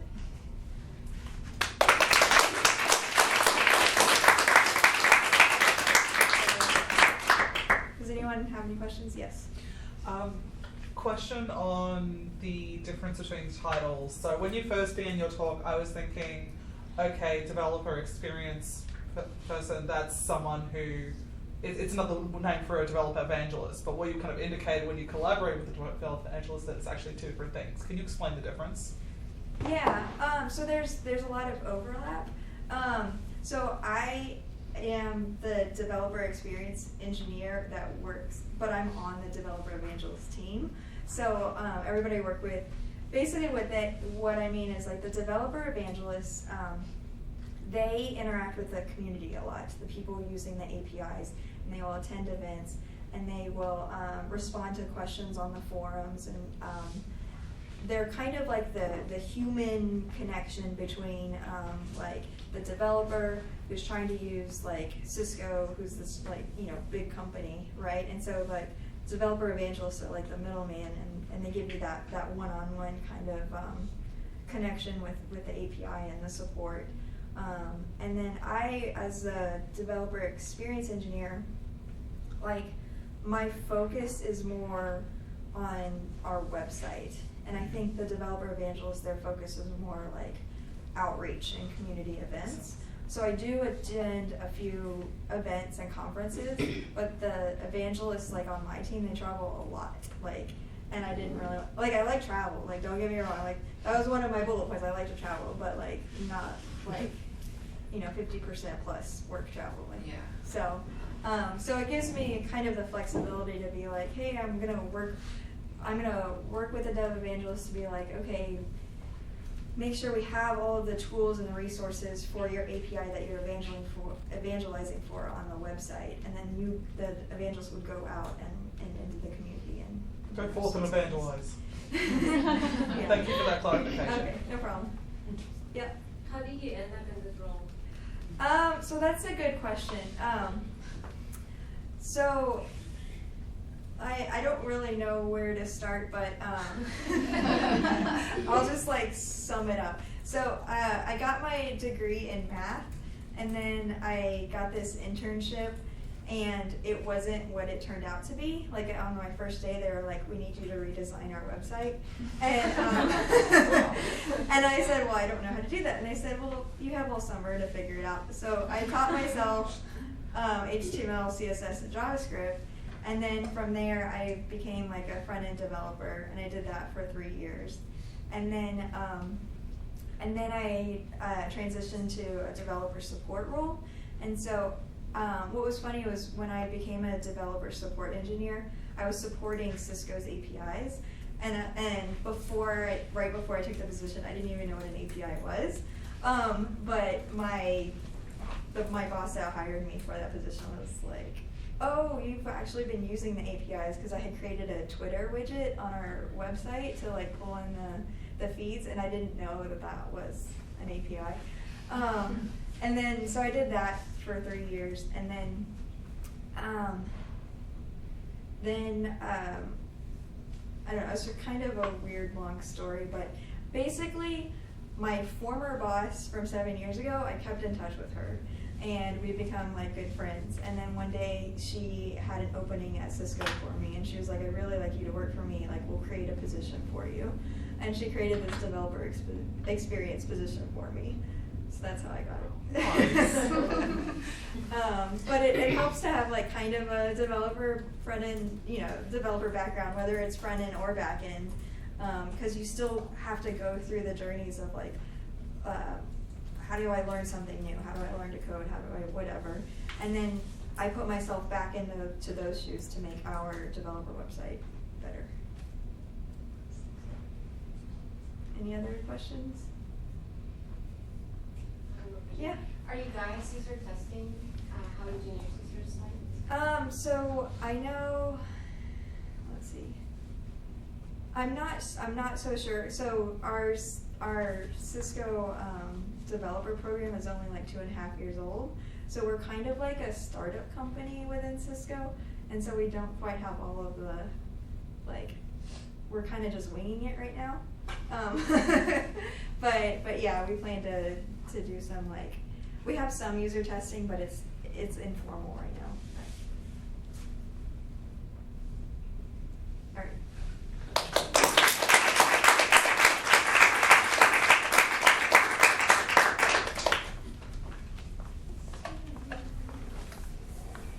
right. You're the other You're Jessica? Yes. All right. Jessica is going to talk about tech and codes. Cool. And then so hopefully after this, I would love, it's like one of my favorite parts of this event is we can go around the room and introduce ourselves, and then we can be chatting with Kathy afterwards, but we have to be out of here by 9, so maybe chat Kathy. Go that way. Yeah, the CapitalFactory people want to go home. So always they're welcome, so thank you. Alright, let's do this way.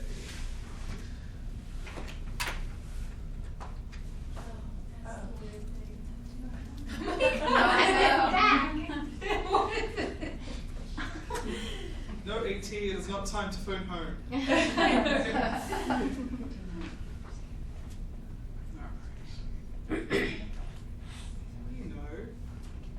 it's not recognizing my computer for some reason. That is a bit interesting.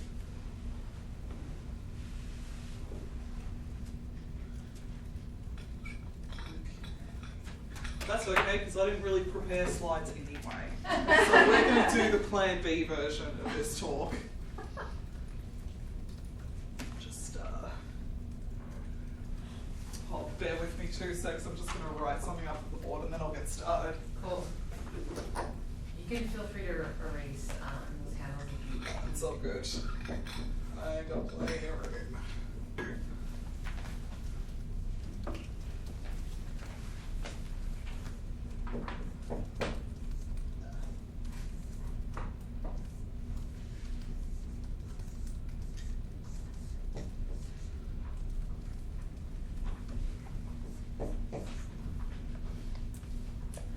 Thank you for your patience, everyone. Yes, I spelled it correctly.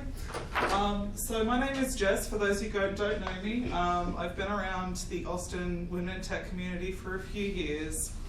I was previously the organizer of PyLadies ATX.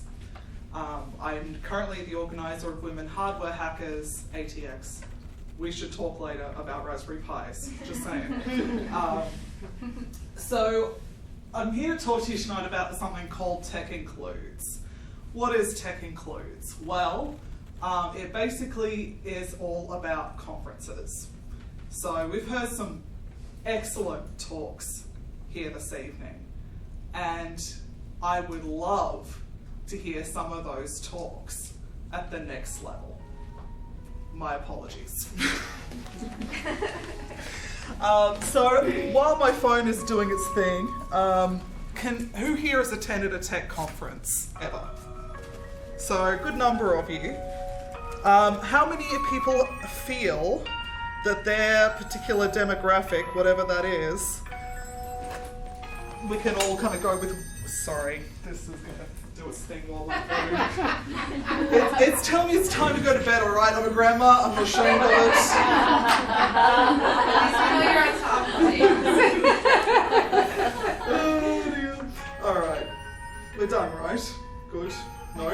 not. It's very peaceful. It is very peaceful, Makes isn't me it? think, Okay, we're gonna plan B on the phone as well. Off you go. Good grief.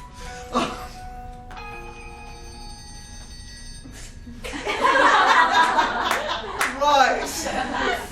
With that particular auditory experience, conferences. I have been to a number of them. I've been to PyCon, I've been to OSConf, I've been to Solid, Internet of Things conference in San Francisco, been to Google I/O, been to any number of conferences. And from a diversity and inclusion perspective, there's a lot of room for improvement. The degree of which varies depending on which conference you attend. So I was recently, I don't know if anyone has had that experience of being at a conference and going, why aren't there any women on stage? Yes. Where are the women? I see women, some women around me, why are there no women up there? You know, that type of thing. Giving tutorials, giving talks, giving posters, that kind of thing. Now, I'm not trying to imply that everyone has to or should talk if they don't want to. I'm not one of those people saying, women have to be CEOs because we need women who are CEOs. If you don't want to be a CEO, don't be a CEO. But if you feel like you have something to share, I believe you shouldn't feel inhibited from presenting that at a conference of your peers, because there's a lot of stuff that happens within organizations, you know, within groups like this, but there is an amazing amount of community building and kind of reputation building that happens at conferences. It's a big deal. I've made some really great connections that have served me really well in a number of areas at those types of events. But it's a funny thing. So, I'm sorry, I'm going on a bit of a tangent here, but whenever I find out about a call for proposal, otherwise known as a CFP, I always tweet it out or kind of Slack it out, say, hey women I know, put in your proposal for this thing. I would love to see it. Let me know if you need any help. I know a lot of people do that. I know the Women in Code, I know the Pi Ladies do that sort of outreach. But the fact is this, it takes more than one touch to kind of reach someone. I know a lot of great women, great speakers who wouldn't have done it if they hadn't been asked, who needed more than one kind of, hey, how about it if you do this, to kind of actually get the confidence or kind of motivation to put in a proposal. And if you don't put in a proposal, you don't get accepted, obviously. And it's more than just putting in proposals as well. We need more diversity. And I'm really referring to diversity of all flavours, not just women. I'm talking about, obviously, diversity in relation to colour, disabilities, the whole spectrum. We're really interested, myself and the lady who started this initiative, we did so from a conversation at SciPi. Pardon me. So the lady's name is Jackie Kazel. She's on the PSF board as a director, and she has manages a Women in Data Science group in Washington, DC. Fabulous woman. She basically said, it is my mission over the next year to get more diversity, like more diverse speakers for the next year's SciPi, because even though there was an effort, the lineup wasn't that great from that perspective. And I said, came up to her, this was during the Diversity Birds of a Feather, and I came up to her later and said, hey Jackie, because we knew each other, like how do you want people to engage in all this effort? Because she sort of asked for help. And we kind of had the idea to come up with a Slack. That is the bit.ly to the Slack. We have over 20 members. If you're interested in this conversation, you should join, in my humble opinion. No pressure, you don't have to submit a proposal. If you express any kind of interest in submitting a proposal, and I'm not ashamed to say this kind of language on the internet, we will encourage the shit out of you to submit that proposal. If you are interested in helping others by similarly encouraging them or reviewing their call for proposal, we would love to have you there. If you're interested in having the types of conversations about how we can make tech conferences more safe, diverse, and inclusive generally, if you're interested in potentially working to see if you can become part of the panels of people from various conferences who review calls for the proposals to accept or reject, we would love to have you. You know, there's a lot of exciting conversations that can be happening, and not just at the conference of, gee, shouldn't there be more? Yeah, there should be more women. Yeah, something should be done about that. Yeah, and I've had lots of those conversations, and life, you leave the conference and you get on with life, and that's fine. Life's there, you need to get on with it, but there's a relatively minimal effort, I think, that can be happening all year round, not just at conferences, that occasional conversation that doesn't actually amount to anything. So with that cheery thought in mind, so it's still a very fledgling effort, literally about 4 days old. We don't know what it's going to be yet, but we're really excited about the amount of support and interest that people have. The concern that I have at the moment is that at the moment we're isolated to a little bit of a very specific demographic. Because of the roots of this, most of our community are white, female, data, Python people. So I would love to get a more diverse inclusion in this group, and it's self-organizing. Jackie and I are helping to make sure people get into the Slack, but there's no leaders per se. We don't have rules as to how it's thing. You come in, you spin up channels, you have the conversations that you want to have, is basically how this thing is going down. What else did I want to say? So, I mean, if you have any questions, feel free to ask me about it. Love if you sign up. You know, if you don't like what's happening there, if it's not interesting to you, at least you checked it out, kind of thing. If you're having the sentiment, not another bloody Slack channel, I hear you.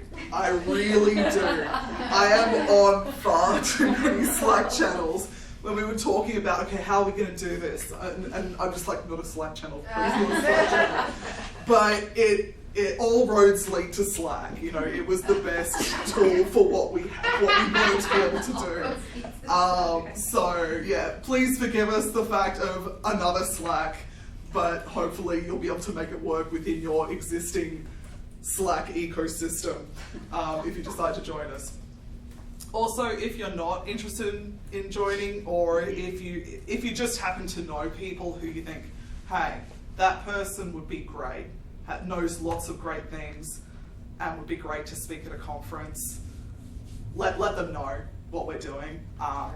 So there's a website I was hoping to show you, but I might just post a link later of about 40 different conferences that have a call for proposal open that's closing this month. Wow. You know, check it out. Find out what's out there. You know, have a go at sort of, you know, either kind of putting your hand up yourself or tapping someone you know that may be great. So a friend of mine, I recently hosted the diversity luncheon at SciPi, and I was responsible for kind of managing that event, setting that up. We had to find a speaker. I tapped a friend of mine who is, for lack of a better term, a rock star in the Python community. She's on the Python board, the Python Software Foundation board, different friend of mine who's on that board. She manages a PyLadies group in San Diego. She always, whenever anyone has a question on the PyLadies organizer group, she is one of the first people to step up with a helpful response. She's just one of those people that's awesome. I asked her to speak at this event. She would never have volunteered, never in a million years. And there were so many, she stood up and gave a fantastic speech on mentorship. I firmly believe that, and this is going to sound corny, but I don't care. I firmly believe every one of you has at least one great speech in you. And I would love to hear it at a conference. That would be fantastic. So with that spiel in mind, please check it out, or even if you don't feel like checking it out, spread it among your friends. Thank you very much.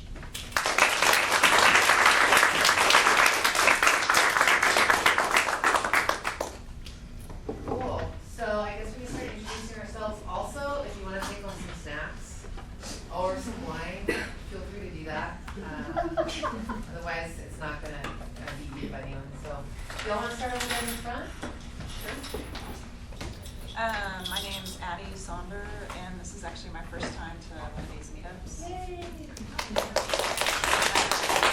I really liked it. I thought it was very interesting. I'm a librarian at the legislature, Cool. and I have some developer responsibilities, mainly using Cold Fusion, which no one uses anymore. So, and JavaScript, and so I'm kind of just basically interested in expanding the languages that I know, and possibly moving into a full web developer role. That's awesome. So I'm doing Free Code Camp, which I actually really like, and I feel like I'm learning a lot, but I just wanted to kind of surround myself with people who are learning the same thing, or that I could possibly learn from. You want to go across? Across? Yeah. Okay.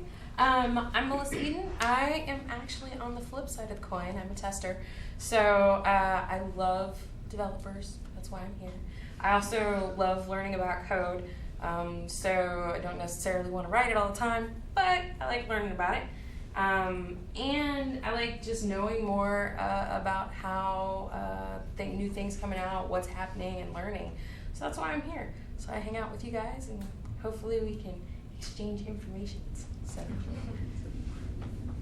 I'm Dana. I graduated from the Iron Yard in May, front-end development track, and I'm the TA for the current cohort. So I'm also looking for a junior developer job. If any of y'all know any, we used React, so that's what I know. Although I like Emperor. I've played with Emperor, and I like that too. And You want to learn CanJS? You want to learn CanJS? Yes. Awesome. My problem is that I want to learn all of the things. So I have to that's my battle, is trying to focus on some of the things. But yeah, I kind of came to this, and I try to go to tech related meetups to immerse myself in stuff and slowly let it sink in. So I'm here. I'm Karen. I'm in week 8 at the Iron Yard doing front-end development. So started learning React like a week ago, so it was really interesting to come to this. Yeah, that's it. I'm Amanda. I'm also at the Iron Yard front-end development. I'm switching careers. I was a teacher, so I'm going to web development and like it so far, so only 2 months in, so. I'm Shannon, front end at Iron Yard as well. I guess we're all kind of huddled over here. I don't really know what to say. I don't know. I like coding. I think Women Who Code is really cool, really awesome, gathering of, I don't know what to say. Cool. I got you. I'm Coop. Yeah. I'm the last of the Iron Yard crew that's here, I think. Again, week 8, but as I go forth and into this world, I'm realizing I'm really drawn to project and product management. Cool. So that's kind of where my fires are being lit, so I'm trying to find a way to integrate them. So if anyone has anything for me, hunt me down, please. All right, I'm Jess. You guys know me by now. I'm a grandma who likes to talk about diversity and inclusion. And, talk to me about Python or hardware stuff or anything, really. Thank you. Also, I just to make fun, I don't actually code for a living, but I'm a professional dabbler, so I do a little bit of everything. Mostly in my code-wise, Python data space. How do you become a professional dabbler? That's awesome. It's a really strange career path. Technically, my job title says senior project manager. Some of my time I manage projects, other times I'm ad hoc problem solver. So that's yeah, it's interesting. You're basically like a professional ball. I'll take that. I'm Connie. I got out of Maker Square in May. Started my job a month ago. Doing Angular, unfortunately. I love developing things. I love building things, anything really. Just don't have the hand and eye coordination to really build physical things, so it has to be coding. But yeah, it's my passion. Nice. And this is my second time here, and I have to say, it's like really intimate, awesome, inclusive environment. It makes you feel like so free. So I really love it here. I'm Amberly Romano again.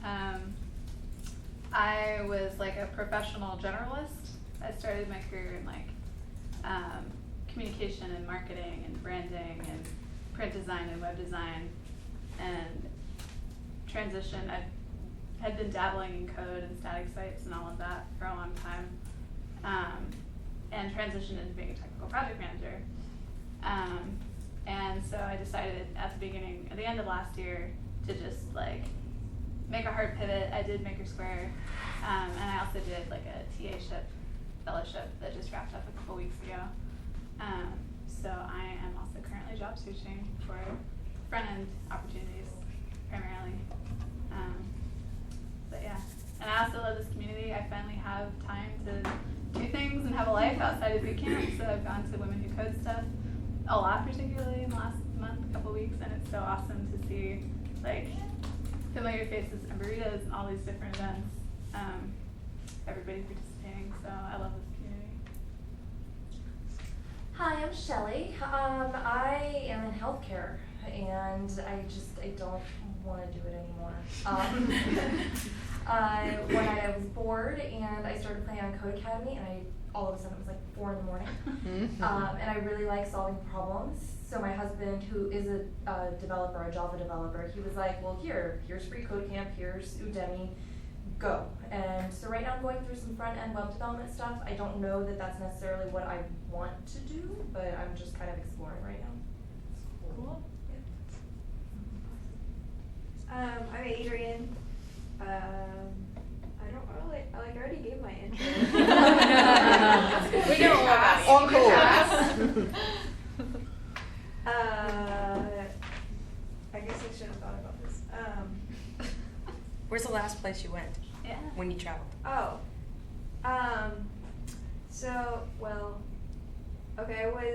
went rafting down the Grand Canyon for 8 days and camped and hiked throughout it, and so that was really fun.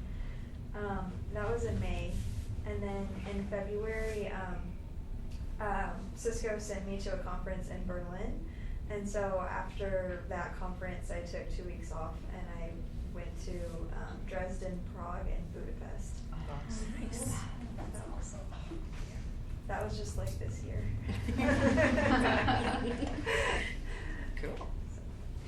Hi, I'm Selena, and this is my second meeting here. I really enjoy hearing all the different wealth of information and sharing, your expertise.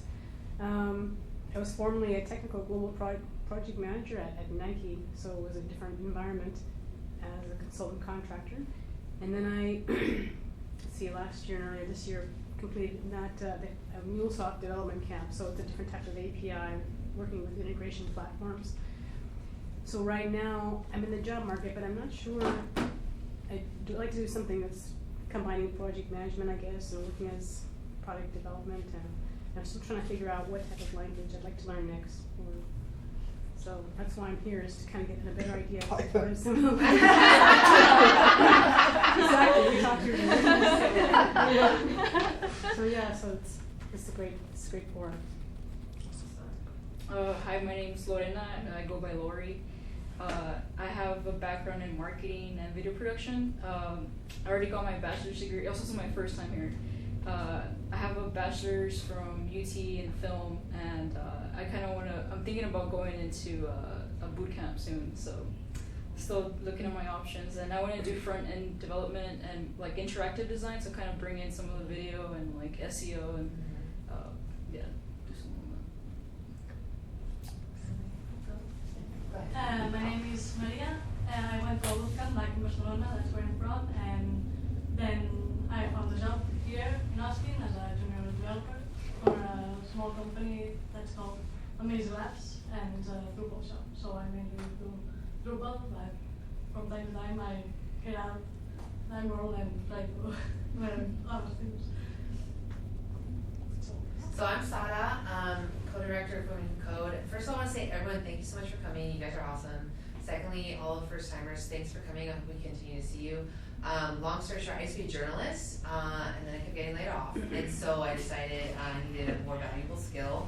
And I went to a boot camp. I first came to Women Who Code in February of 2015. So, been involved for a while. So I love coming to this event in particular because it's such a cool opportunity to see all y'all, and I feel super duper inspired because you guys are all such badasses, and I know about y'all.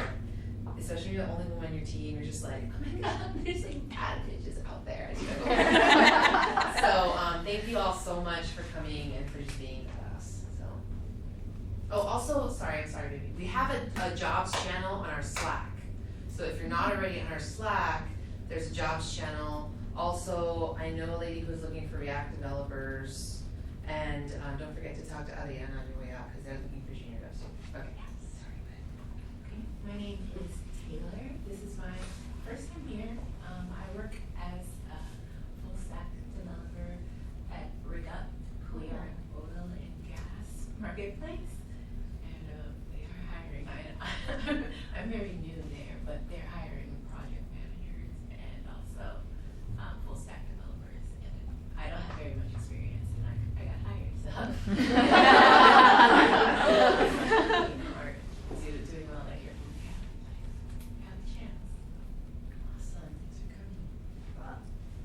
Hi everyone, my name is Ophelia. I am a co-host for the Lightning Talks. I've been with Women Who Code since June of 2015 when I moved here. And I came to my first meetup the very next day. I'll never forget that. But I currently do software testing, so QA, and I want to talk to you because I want to learn more. So I do that my day to day, and then I also work on projects on my spare time and when my computer's not dying. And as Sada said, we're very happy to have you here. And if you guys have any topics you guys want to see, let us know. And as Jess mentioned, you should all come here and talk. I think this is like a great way to just express yourself and to be a little less shy and just to get your voice out there. And I think this is a great community to do that. So happy you guys are all here.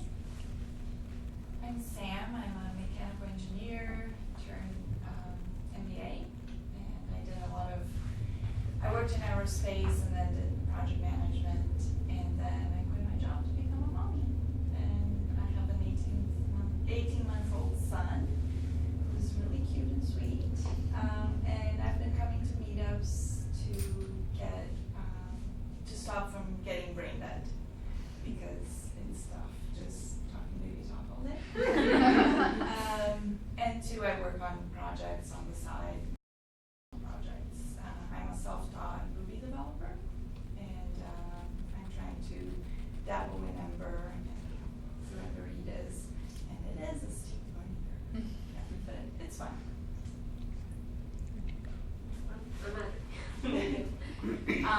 But I've introduced myself a little bit before, but I just wanted to tell you a little bit more about Toby. So we are a team of 5 designers and 20 plus something developers, and they're all we've had women developers before, and I think we have one new hire.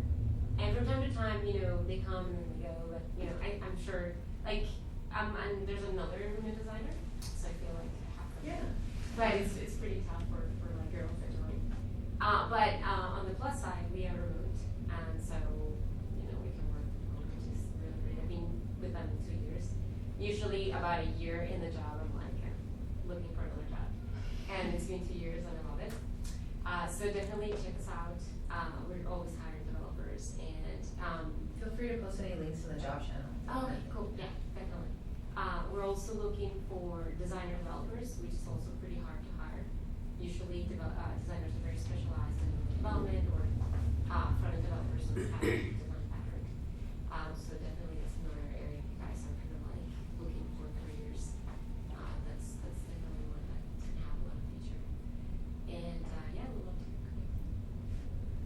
Cool. Well, ladies, so seriously, someone take some food home. I don't know if you have roommates or kids or something. You don't have to get out of the CapitalFactory, but I want to make sure you do this out by 9. But thank you so much. If you're not on Slack, join us on Slack, follow us on Twitter. Thank you so much for coming. It's so great.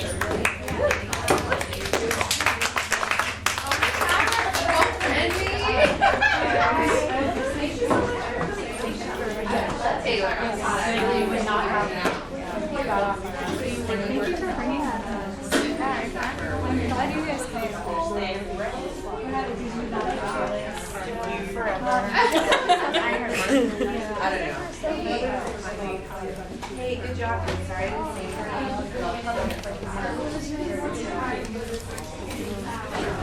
I feel like we should sign up to talk or something and just be like, okay, my talk is about something. There's so many other stands. It's actually a great way to learn something. Or force yourself to learn something. Like last Thursday, I gave a talk on probability of dying days, and self-problem was pregnant. And it was really great because they're like, okay, I don't know this stuff. Is it people ask questions? I mean, I feel bad for them. Probably the room, like somebody in the room is going to know. So if you get up there and you're like, here's the thing I don't understand, I'm going to tell you later. And then you're going to tell me what I don't know. And I'm going to actually learn. And then I'm there. That's one approach. Probably the better approach is to study the crap out of the topic and then just whatever gaps you have, you have. I'm just like, I'm tired. What do I know? I don't know. You have to know stuff. Yeah, there's stuff. You do know stuff. Don't sell yourself short. I know a lot of things, but then, do I know enough to make a comprehensive talk about it? Pick something you're interested in doing a project on. Do the project and then talk about it. What I actually think I have an opportunity, my old instructor, so we're not like, So we do end up he left as an instructor for the job, he's helping us learn a lot of times you're out there. So none of us know, right? It's, oh god, I need to do it. Yeah, so that's what I'm going to be learning how to do that. So that's my thing. Is like maybe I should You totally should. And pick a project that you're interested and passionate about, like maybe React. Oh, I'm not passionate. I hate React. Okay, then don't choose React. But my goal is to love it. As opposed to abandoning it. I will Maybe you meet some of the makers on it, then you might learn to love it. Alright, Yes, nice well. meeting you. Oh, goodness. So during your talk you mentioned that your reach is kind of limited, like in the people that you're reaching out to. Well, no, it's just the people we have so far are mostly from. I don't know if you know, there's a Facebook group called Moms Who Code. Didn't know that. There's a variety of different types of tech in that group. Beautiful. Okay. So I don't know if I can say your name right, but I did in like yeah, I can have them. Perfect. Yeah, so it's a Facebook group called Moms Who Code. I turned my phone off.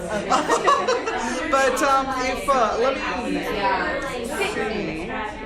see. Well, whatever your Facebook email is. It's the same as my regular email. Oh. It's JFREASIER@gmail.com.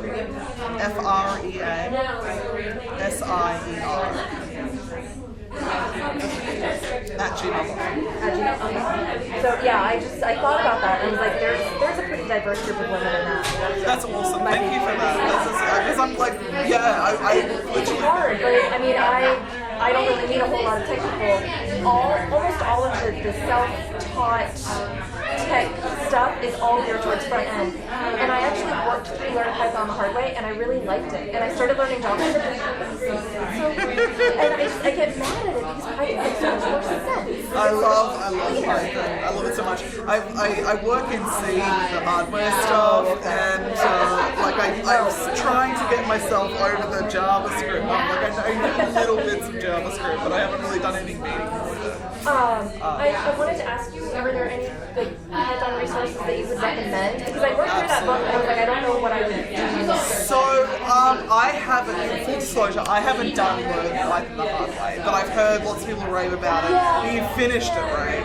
Yeah. Okay. Yeah. So, what did you, I wasn't sure if it was very practical to go forward with Python, just because every group that I found was all front-end web developers. Yes. But I think I enjoy back-end more. Like, I enjoy the problem solving. I'm not a designer. And I feel like no matter what you do with front-end web development, you're designing a little bit. So it was funny. So after I did an intro to Python course, the lady who was running PyLadies ATX at the time took me and dropped me in January. I don't recommend that. What I would recommend is that's one of the things that they mentioned at the end of the book, and I was like, well, let me go do this course, and so then I started frequently. So I mean, it's okay for those people that isn't phased if they don't understand what they're doing when they're doing it. Yeah, exactly. Yeah, exactly. I need to practice, and that's the thing. I don't know how you practice. HackerRank. Go on HackerRank.com, create an account, and just solve Python problems. It's fabulous for that, and you'll also be introduced to concepts you weren't introduced to before, like hashtags and inheritance and stuff. So that's really helpful. Another thing, there's so many things. See, this is the problem with Python, or indeed any language. You've got all these wonderful beginner resources, and then there's this chasm between the beginner stuff and just after you do the beginning, it's kind of assumed that you can read the documentation and process that and meaningfully use that in a project. It's like, So I mean, there's so many different ways to approach it. You can, if you have a project that you're really passionate about, give it a go. Work out what you need to do and kind of Google people who've done that project, that project or similar projects, and see if you can find their code on GitHub. Are you on GitHub? I am. I don't really know how to use it yet. But. That's okay. There's a resource called TryGit that takes you through the basic commands in a nice way. You've done that? Okay. So that kind of helps. I also did a beginner to GitHub course, so I'm happy to share the slides with you if that'll be helpful. I did one on Udemy. So I mean, you just haven't had that. I just haven't actually had to use it, so I'm kind of okay. I know what each thing does, but. So one thing you may you don't have to join the group to be part of this, but we actually spun up a repository that was just for helping people who weren't familiar with GitHub to practice using GitHub in a sandbox type environment. So if you want to check out, I think it's github.com/womenhh, and find the Noob City repo. Noob City. Noob with zeros, because we're nerds. And just kind of go ahead and send me a note. You've got my email. Send me a note with your GitHub ID, and I'll add you as a collaborator to that repo. And we'll just I'll ping you with some sort of stuff check it out, make some changes, check it back in, so you kind of get a feel for the process. That'd be great. No problem. So much. Thank you for sharing the monthly code resource. I really appreciate it. Yeah, of course. I'll send you an invite to that, because I think that would be really helpful for you. Thank you so much. I appreciate it. What was your name again? Shelly. Nice to meet you, Shelly. Awesome.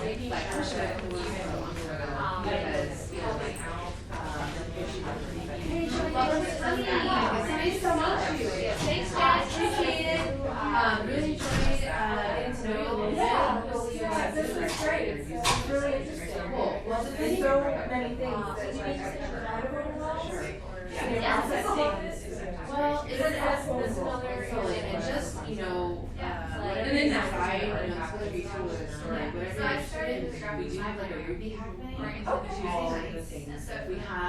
Java slash different class that's kind of once always on Wednesdays. And then we have a Python, no, that's what Thursday, we have Wednesdays and Python classes. And then we have like a South Hack night or Wednesdays, or we have a downtown Hacker night at Big Commerce.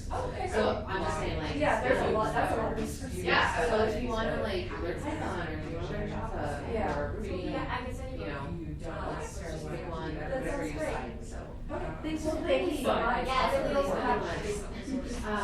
so, you know, there are definitely things I would have done anyway, you know, it's really cool to come, like, you can go to the hack night, and like a film or something. I know this is the work story, but when I first changed it, I didn't like this course. So I was like, I didn't know.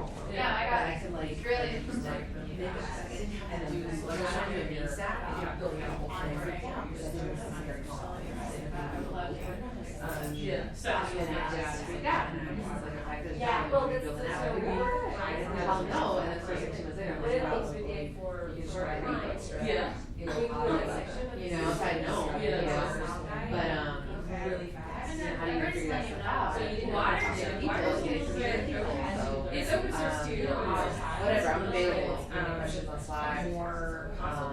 But So it doesn't have like a whole. like if I could go back and tell Sasha in 2012 my first Slack. Yeah.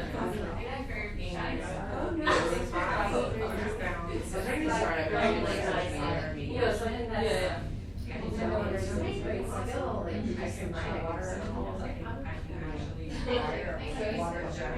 And it's a driver, it's a web driver, and it's Hi, yes, I see you.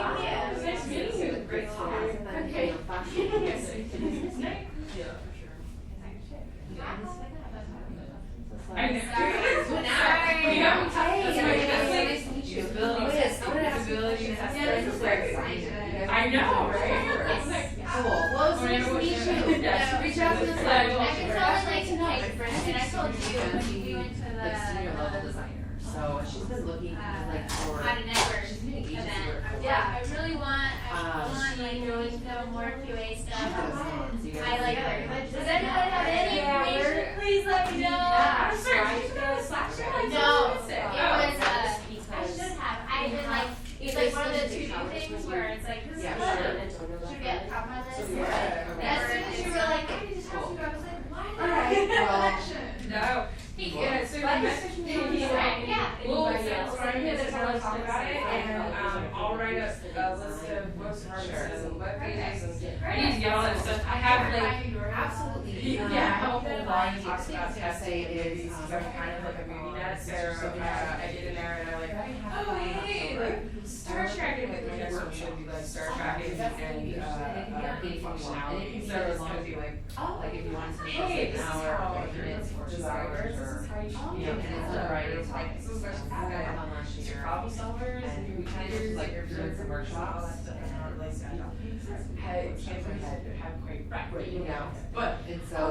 yeah, so stuff, all the stuff. All the stuff. My favorite thing about it. I know, I yeah, mean, you want to like walk around your personal style, right? Whatever you want to do.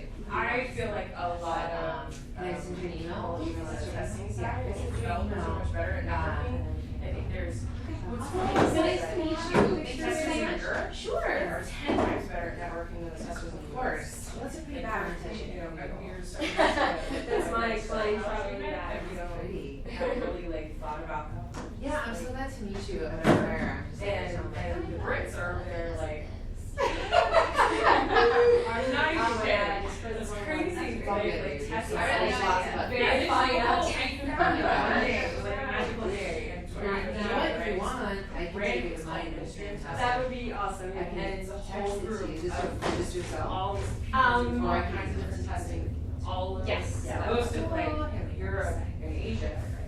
And they're slowly making their way into the US. I just had it right. And then I got to meet this wonderful group of people. So Thank you so much. Good luck to you. And it's just like for having me. Yes, ma'am. And so I will keep your And part really in mind. inclusive and this whole huge community of people that are just like, for some reason, you need to study UX with that, and you you want get me to it. help you? Sure, whatever, you know, how is it for me? So yeah, so that's very How do you not live there already?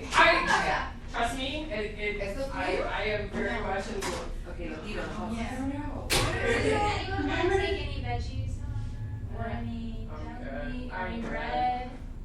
Please. I'll take it. Yeah, take it, because otherwise, no one. Oh, here. I'll give you I have a Oh, dude, you want some bread? Oh, that is perfect. I have a partner. Dude, some of these tell these schools what's up. Sorry, we don't want to Ah! touch it, so. Alright, there you go. Okay. Cool. I'll take it. Well, thank you so much, ladies. It's such a pleasure to hang out with badasses. I swear, every time I come here, I get all inspired. I'm like, The future's gonna change. I find these cool groups, and then I'm like, oh hey, you know about this other cool group? Yeah. And then people, you know, it's all about the networking, and then I get to engage in testing, which is so awesome. Because I really do think it's like, I think a lot more developers are becoming more accepting of it. It's not like some dirty, you know. It's just part of the process. Yeah. Well, you know, I grew up into the thing where it was like, oh yeah, you're a tester, whatever. You know, you're understanding. Around here, really I'm like, I'm trying to get what you're talking about, but you're being a dick. You know, this is pretty much. And they're like, well, that's just rude. I'm like, I'm stating the obvious. Stating the obvious. And that's what I've had to deal with up through my career. So now, now coming to a point where the industry is like, okay, we have to respect you. We have to respect the fact that you're female. I'm like, holy crap, this is cool. It's on all sides. I became a technical project manager when I was trying to transition into being a front-end developer. Yeah. Like that was what I was trying to do at the time. And everything has pushed me toward, no, don't be a developer, don't be technical, do the management thing. Right. Well, and I tried to get into automation on the tester side, and there is a huge wall for that. It's as bad as trying to be a developer, because they're like, well, you don't know how to develop code. I'm like, you know what? I can do this if you mentor me correctly. The last job I was at, I was doing a lot of automation, or trying to do a lot of automation. This guy was just like, yeah, you don't know what you're talking about, so I'm not going to help you. I'm like, I don't know, because you won't help. Right? Yes, exactly. I'm like, that's hilarious. Don't know the technical terms. I'm not going to learn them because I'm never going to remember them. Just show me how this shit works. Make it easy. Put it together. Anyway, I can rant.